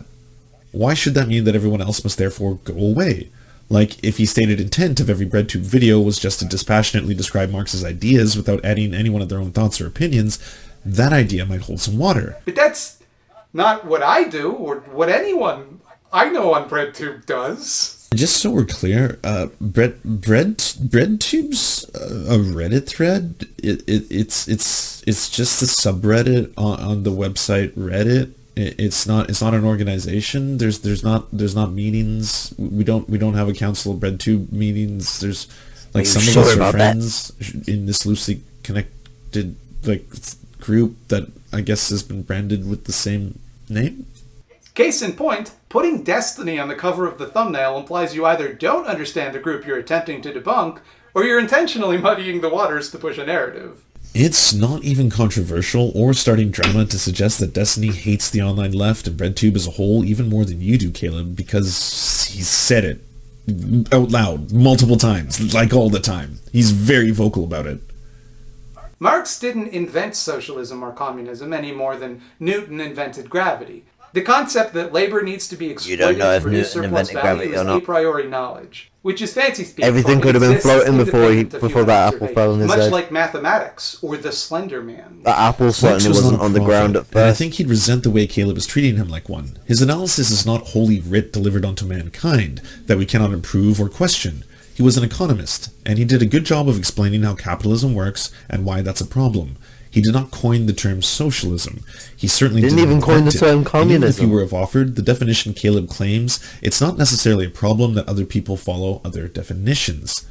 Unless you think you're part of the super special boy club, you look at Marxist theory as less of a tool to uplift the downtrodden and more of a confirmation of your own moral superiority for believing it. If you thought being a Marxist made you a good person, You're better a person, fucking cunt. then surely the people out there being less Marxist, or whatever you think is less Marxist, must therefore be being bad people. They should go away. Logic. If power is to be centralized in the hands of the state, which I gather from this one sentence I read by Marx and nothing else he ever said, and the state is to be under command of the party, well then surely I must be the one qualified to lead that state. I must wield that power because only I will use it as ordained in scripture. Yep, you know what? Having looked over the evidence in my books, it looks like, wow, okay, you're not going to believe this. Okay, but what's best for everyone, get this, is if I'm in charge of everything. If all production is centralized through the state, which people who agree with me get to control. And since I agree with me the most, I'm naturally the leader here. Trust me, guys. There's no way that could go wrong. Read the books. Well, I got you here. Any chance you could kill every sparrow in the country? I have a brunch. I have a hunch that'll improve our grain output. And what better way to test that on millions of people's livelihoods? And by the way, disagreeing with me here is revisionism, of Mao's and the punishment for mistakes, it was a revisionism mistake, is but, death by okay, bye. We could make an entire episode on China and how it's misunderstood by multiple points on the political spectrum. We're not doing that. We're about to put a bow on the thing. We don't need to get into that right now. Right. So here's the steamed hams version then, and it goes as follows. There is no question that China has lifted more people out of extreme poverty in the last several decades than any nation before it. It has achieved in that time what took America centuries of economic growth. It didn't do this by rejecting capitalism, it did this by streamlining it. It is a state-owned corporation that is controlled by the CCP, and while the CCP boasts of having 90 million members, at its most generous interpretation, that would mean 9% of the country is making decisions that affect the entire majority. While it's very difficult to completely know the inner operations of the Chinese Communist Party without getting the messaging clouded by American propaganda, Current China isn't independently socialist at all, collaborated absolutely. sources put actual decision-making control into even smaller control than that. The voting members who stamp legislation are under 3,000 strong, and ultimately, the final decision on policy and control of the military rests within the command of Xi Jinping. They also have private investment and corporations operating alongside the state-controlled ones. They do not get ownership or control of the factories or companies, the party does. And the state has total control. They heavily censor all media in the country, including the entirety of the internet. Citizens receive social credit scores. They're involved in mass cultural genocides of the Uyghur Muslim minorities in the country, so they're an authoritarian state that for a large section of the population can be benevolent in its poverty alleviation. But that doesn't make any part of it communist. Back to Caleb. Looking at socialism through this lens, that there is one inviolate, perfect path towards mankind's glorious future, makes every other branch of socialism a form of heresy, something which must not be tolerated, lest people start getting dangerous ideas. Like, for example, that they don't need me specifically, or people like me, to achieve salvation. And I know, I'm using a lot of religious terminology here, because that's kind of how Caleb is presenting his argument. He's not arguing why production should be centralized by the state, simply that Marx and Engels said so, and therefore, the rest of us must take it on faith. I'm sure if you asked him, he could present some argument as to why he believes this. I'm sure he has plenty of citations he can trot out. Well, before the October Revolution, Russia produced X number of commodities. After, they produced Y number of commodities. Plenty of statistics memorized, plenty of bad faith accusations and bad jacketing lined up against anyone who dares demand proof of his claims. The fact that he does not feel the need to present any of that evidence speaks volumes about what he thinks the purpose of Marxist theory is. It is not a tool for you to understand the world around you. It is in fact actually pointless for you to attempt to understand the world. Dangerous even. That's not your place. Marx has already understood the world for you, and it's your job to follow the script he laid out, as interpreted by people like Caleb. Mm-hmm. Mm-hmm.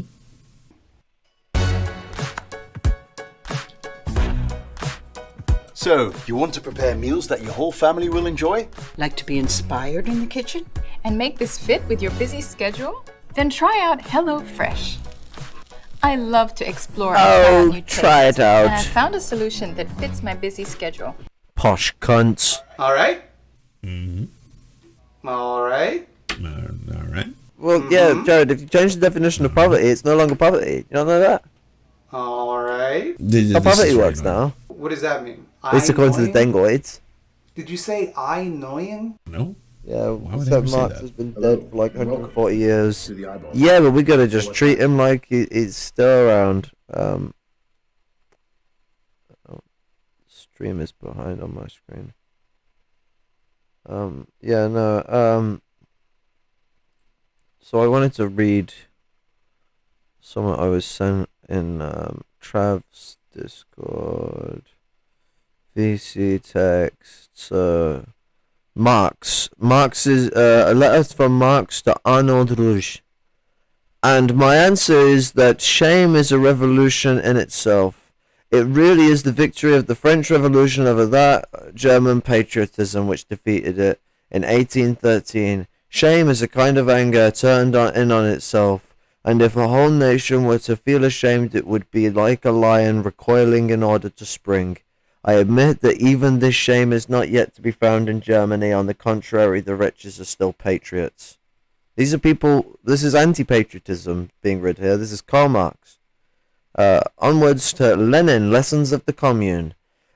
Quote, but the proletariat, blinded by patriotic illusions, did not perceive this. The patriotic idea had its origins in the great revolution of the 18th century. It swayed the minds of the socialists of the Commune, and Blanqui, I don't know how to pronunciate it, for example, undoubtedly a revolutionary and an ardent supporter of socialism, couldn't find no better title for his newspaper than the bourgeois cry, quote, the country is in danger, end quote. Combining contradictory tasks, patriotism and socialism, was the fatal mistake of the French socialists. In the manifesto of the Internationale, issued in September 1870, Marx had warned the French proletariat against being misled by a false national idea.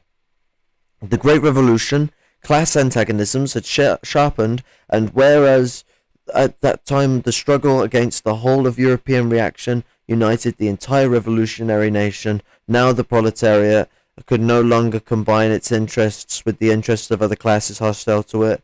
Let the bourgeoisie bear the responsibility for the national humiliation. The task of the proletariat was to fight for the socialist emancipation of labour from the yoke of the bourgeoisie.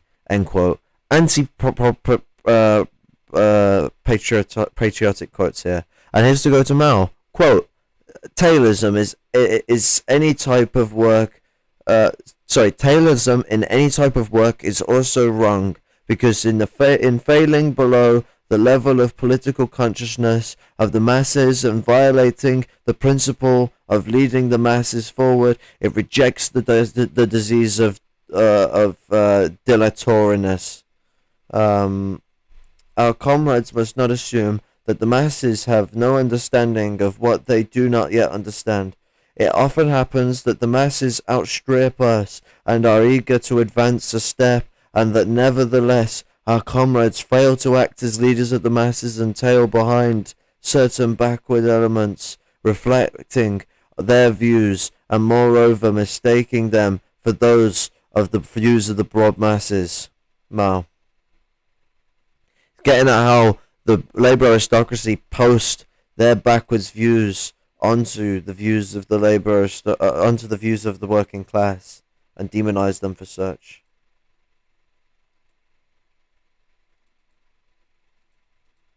Wait, what was one of those report options? Oh, this is somewhat political end. So yeah, I guess the best way to do the funny and on the end of this, we got through the thought slime. Let me grab something just top for us.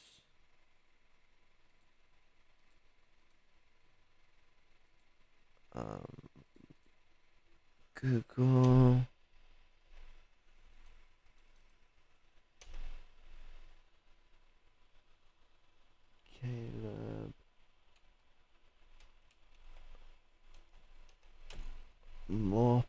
Scheiße.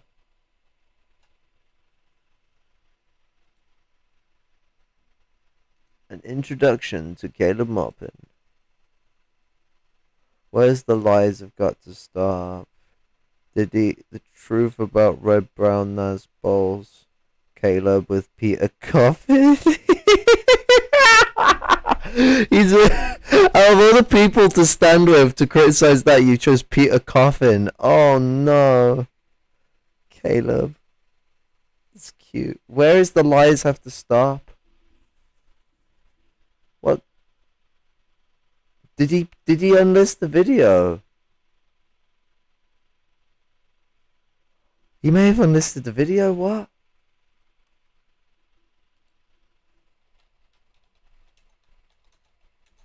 Did he see me pointing out that Mansfield's dressed like a slave holder?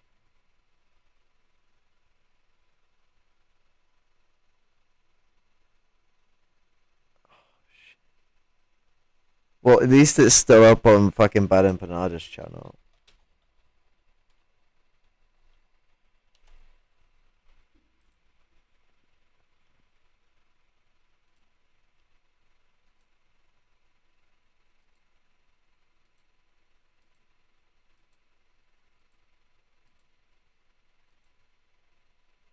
There we go.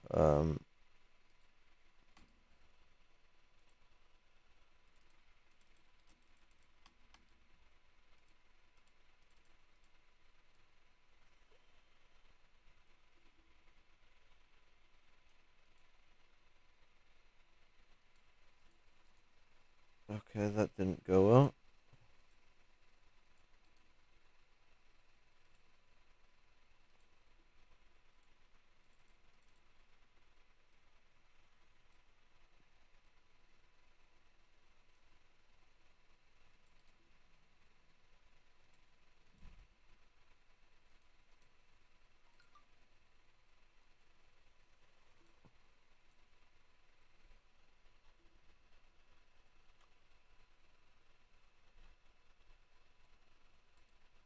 Copy video.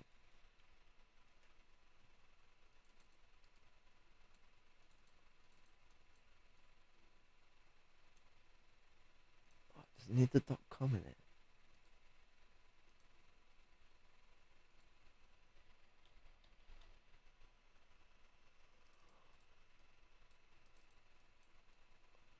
Technical difficulties. Get one of those things to communicate with dead marks.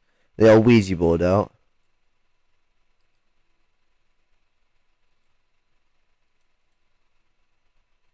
Oh.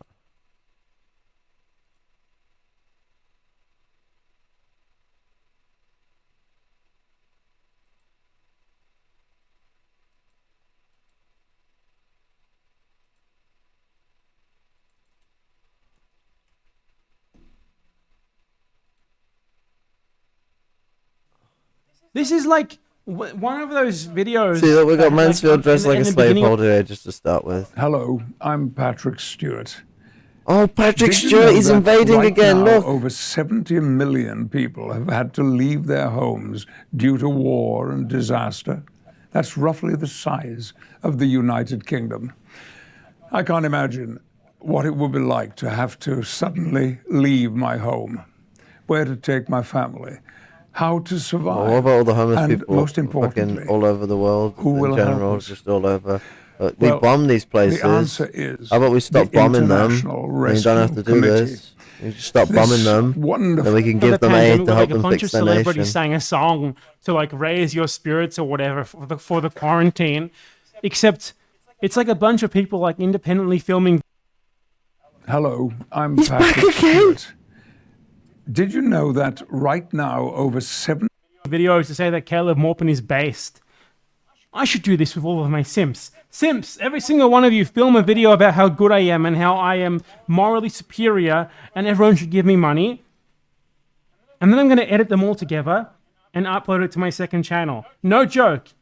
No joke. Do that, upload it to YouTube and like post the link in my comments or something and I'll make a compilement of like a parody of this. It'll be called "Stop the Lies: Message in Defense of Bad Empanada and Anti-Imperialism." Do it, and if you can wear a suit while doing it, that's good. So unironically do that, and I'll make a real second channel clip of it, and I will monetize it and make money off your work, and that will be the fucking coup de grace of it all.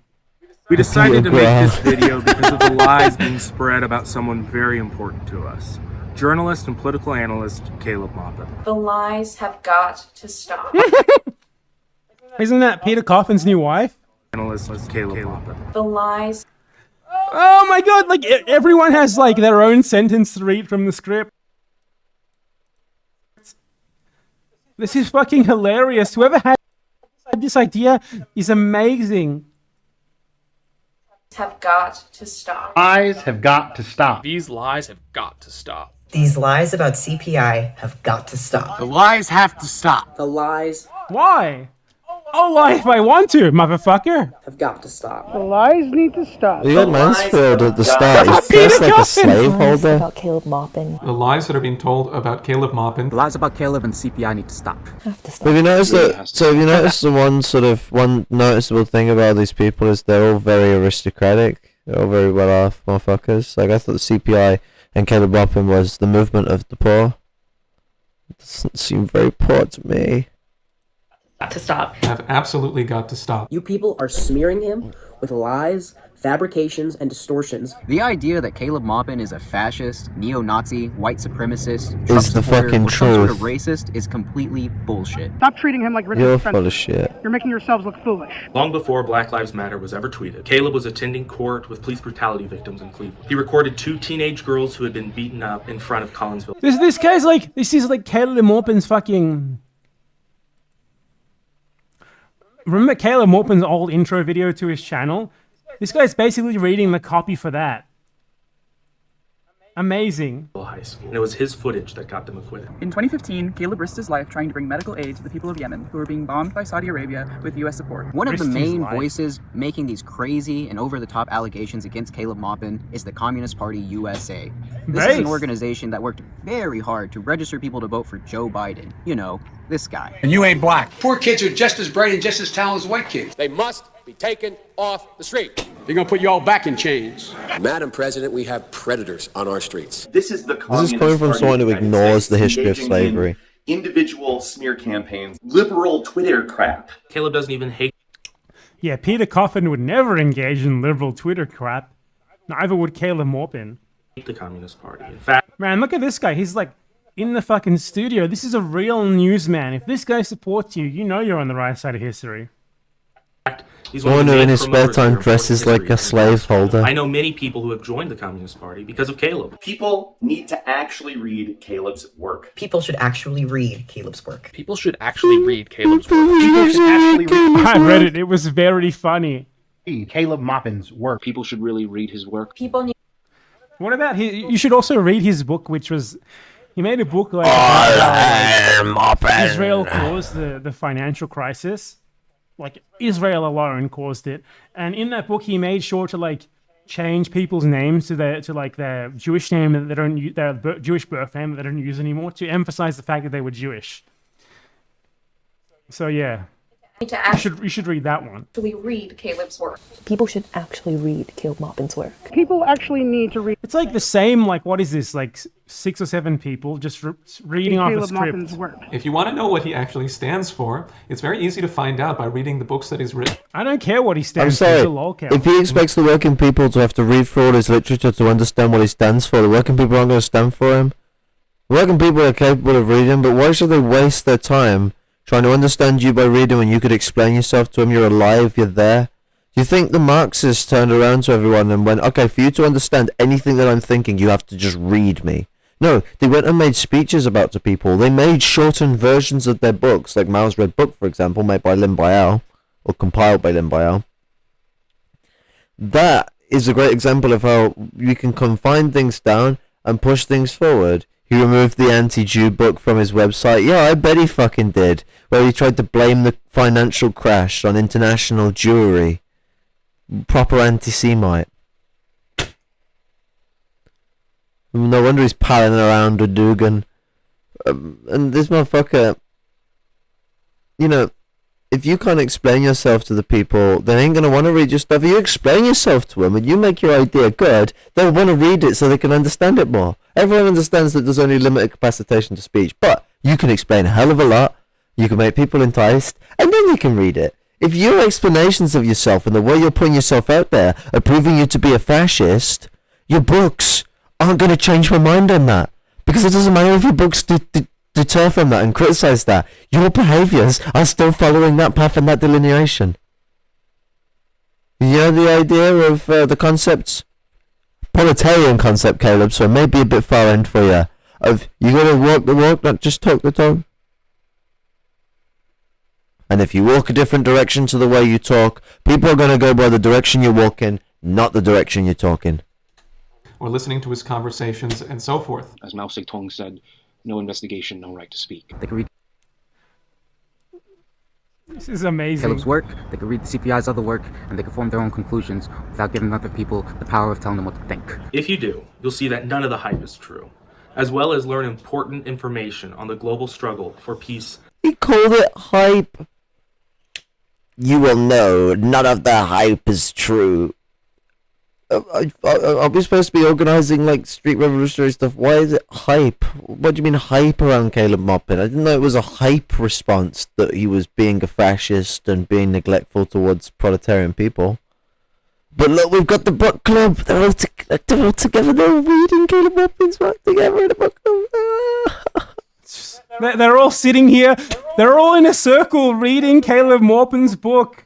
Oh my god, I fucking love the City Builders. They rule, They're wearing dude. Maupin shirts as well, but I can't see It's properly. the Caleb Maupin prayer circle.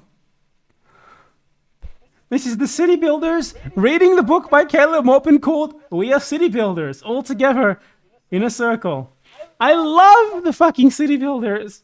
And development. Caleb's books are full of important but forgotten history, showing how the fight against racism and U.S. imperialism are combined. You'll learn how American workers need to stand against their wars for profit. Caleb is an actual anti-imperialist. Caleb Maupin is an anti-imperialist through and through. That's why he supports Chinese imperialism. Through and through. There were so many young revolutionaries that felt a need to send me Facebook messages and emails while I was in Iran, informing me, as if I didn't know, that the Islamic Republic of Iran are not communists.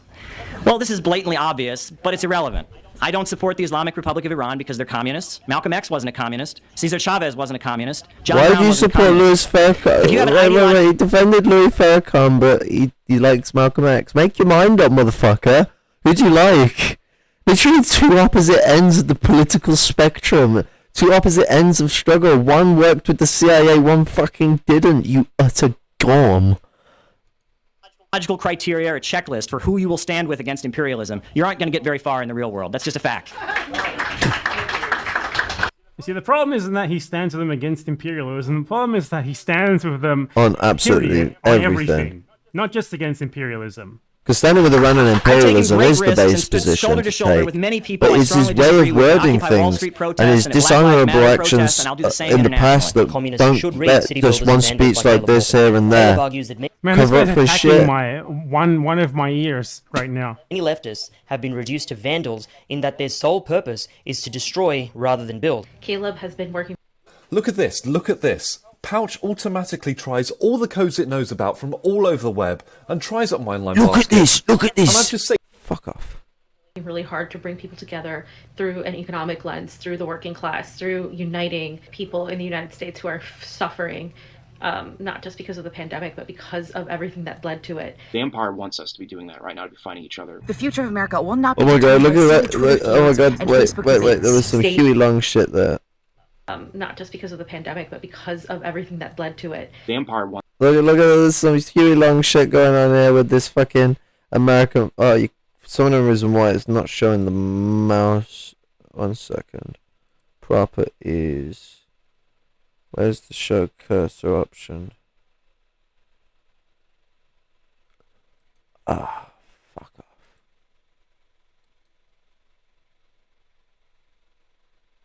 Well, the flag on the right, with the CPUSA shit.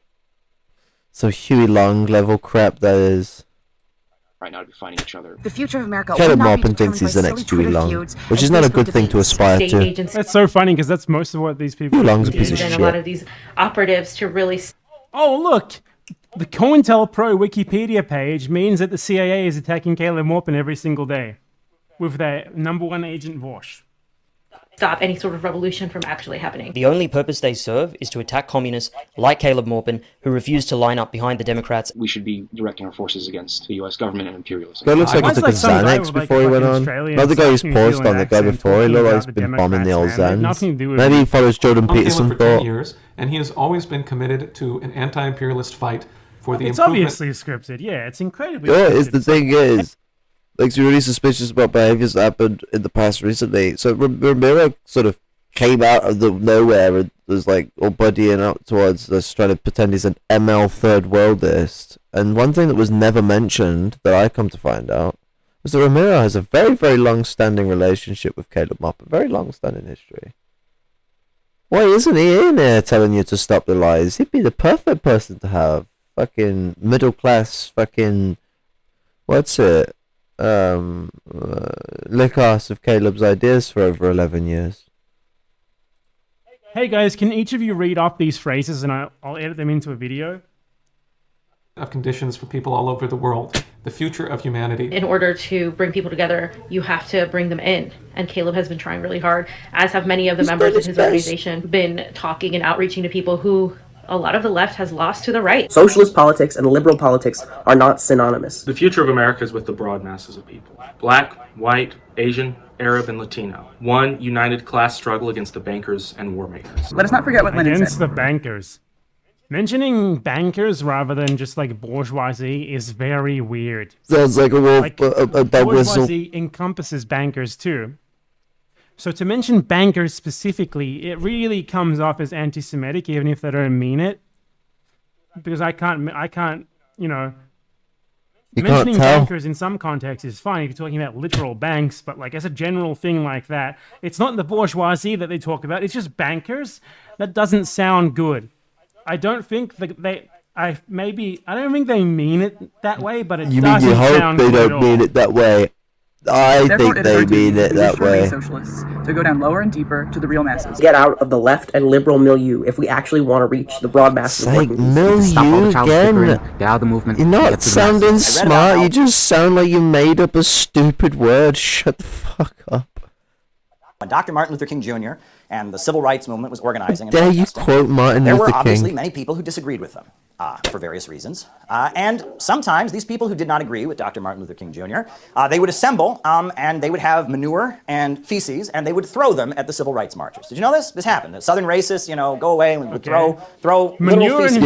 and Literal this is why physical he hates manure and sports time. feces. And Now think about I'm gonna what he predict relates what he this to in a second. It And that gets is why I fucking don't like stupid sports now. slime. He identifies Because he's himself telling as the truth slime. here. The working class does not like slime or other disgusting things like manure and Well, feces. slime is counter-revolutionary. Did you not know about him? And I remember reading that as a kid and thinking, my goodness. Now, imagine one of those people was sitting in front of me.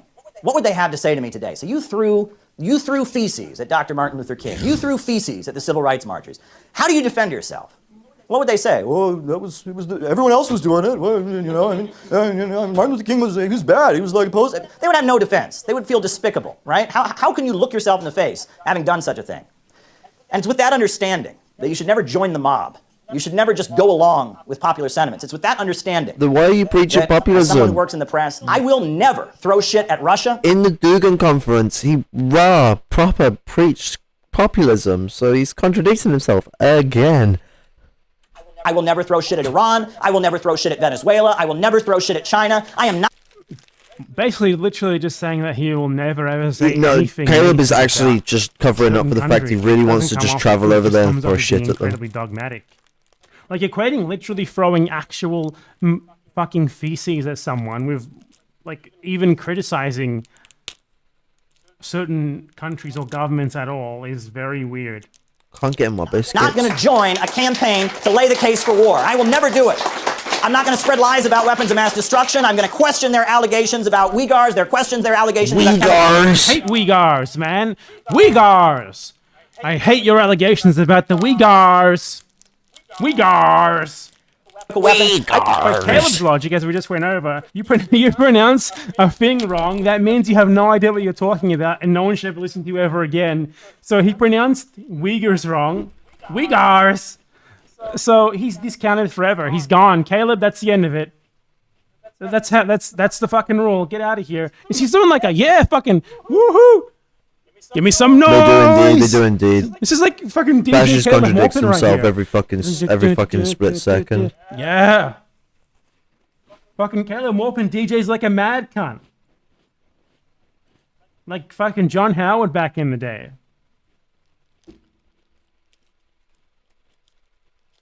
Exactly the same. There's no difference. We need someone to edit this into DJ Caleb Morpin. Okay, let's go to the end. I will never be involved in a shit-throwing campaign when they try to whip up the hysteria to justify another one of their wars. I'm not going to do it.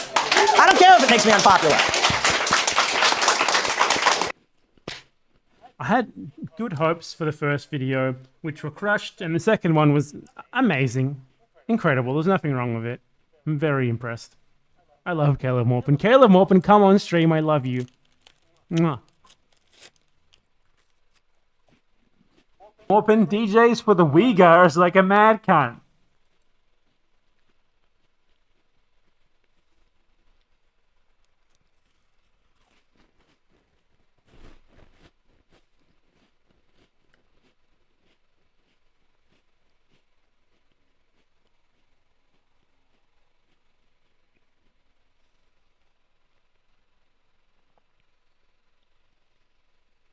So I mean, it's taken like this. Haz and Moppin. Clear examples of fascists. They should be taken as such. China needs to be seen for the fascistic, imperialist nation that it is. And we need to stand behind the colonized people of the world, and we need to respect the fact that Africa is going to be the center of revolution. Because it's always been the center of the struggle of humanity, and is showing the heart of revolutionary struggle as we see communists across Africa, across the continent, preparing to seize power. Because they are the most revolutionary people of the world, and they live in the most destitute parts of the world because of how imperialism has blasted them into the ground. They are the richest continent on the earth. Africa, richest continent on the earth. And the people live poorly because imperialism keeps them poor. And that objective, the lack of material wealth whilst living in a land that they all know is wealthy as fuck, is going to create the revolutionary struggle that will build up the socialist struggles all across Africa, whether they be Marxist or not. And we're going to see that in the next decade or two. I see it starting. I don't know how long the revolution is going to be. I'm not saying whether they'll succeed. I'm just saying whether in the next decade or two we're going to be seeing them start, and it's going to create a chain reaction in South America and South Asia as they inspire revolutionary struggle around the globe, and the empires that we all live in will start to weaken, and the material conditions here will start to dissolve. What's it? That's all there is for this very long fucking little funny laugh at Haz's ridiculousness and idioticness of people that didn't listen to Thought Slime and instead just listened to Caleb on Thought Slime, when we could have dealt with Caleb quicker if you'd actually just listened to Thought Slime's very honest and accurate critiques. I should have shown the previous video that started it all off, but it doesn't matter. I'm off. I'll catch you probably after I've been to hospital now, because I've got to sort that out over the next couple of days. I need to stop pushing it off. So I will catch you on the flip side. And that is why China, Russia, USA, France are moving into Africa. Absolutely why they're moving into Africa. Yeah, absolutely correct. But signing off now. I'll catch you in a bit. Red salute, comrades. Respect.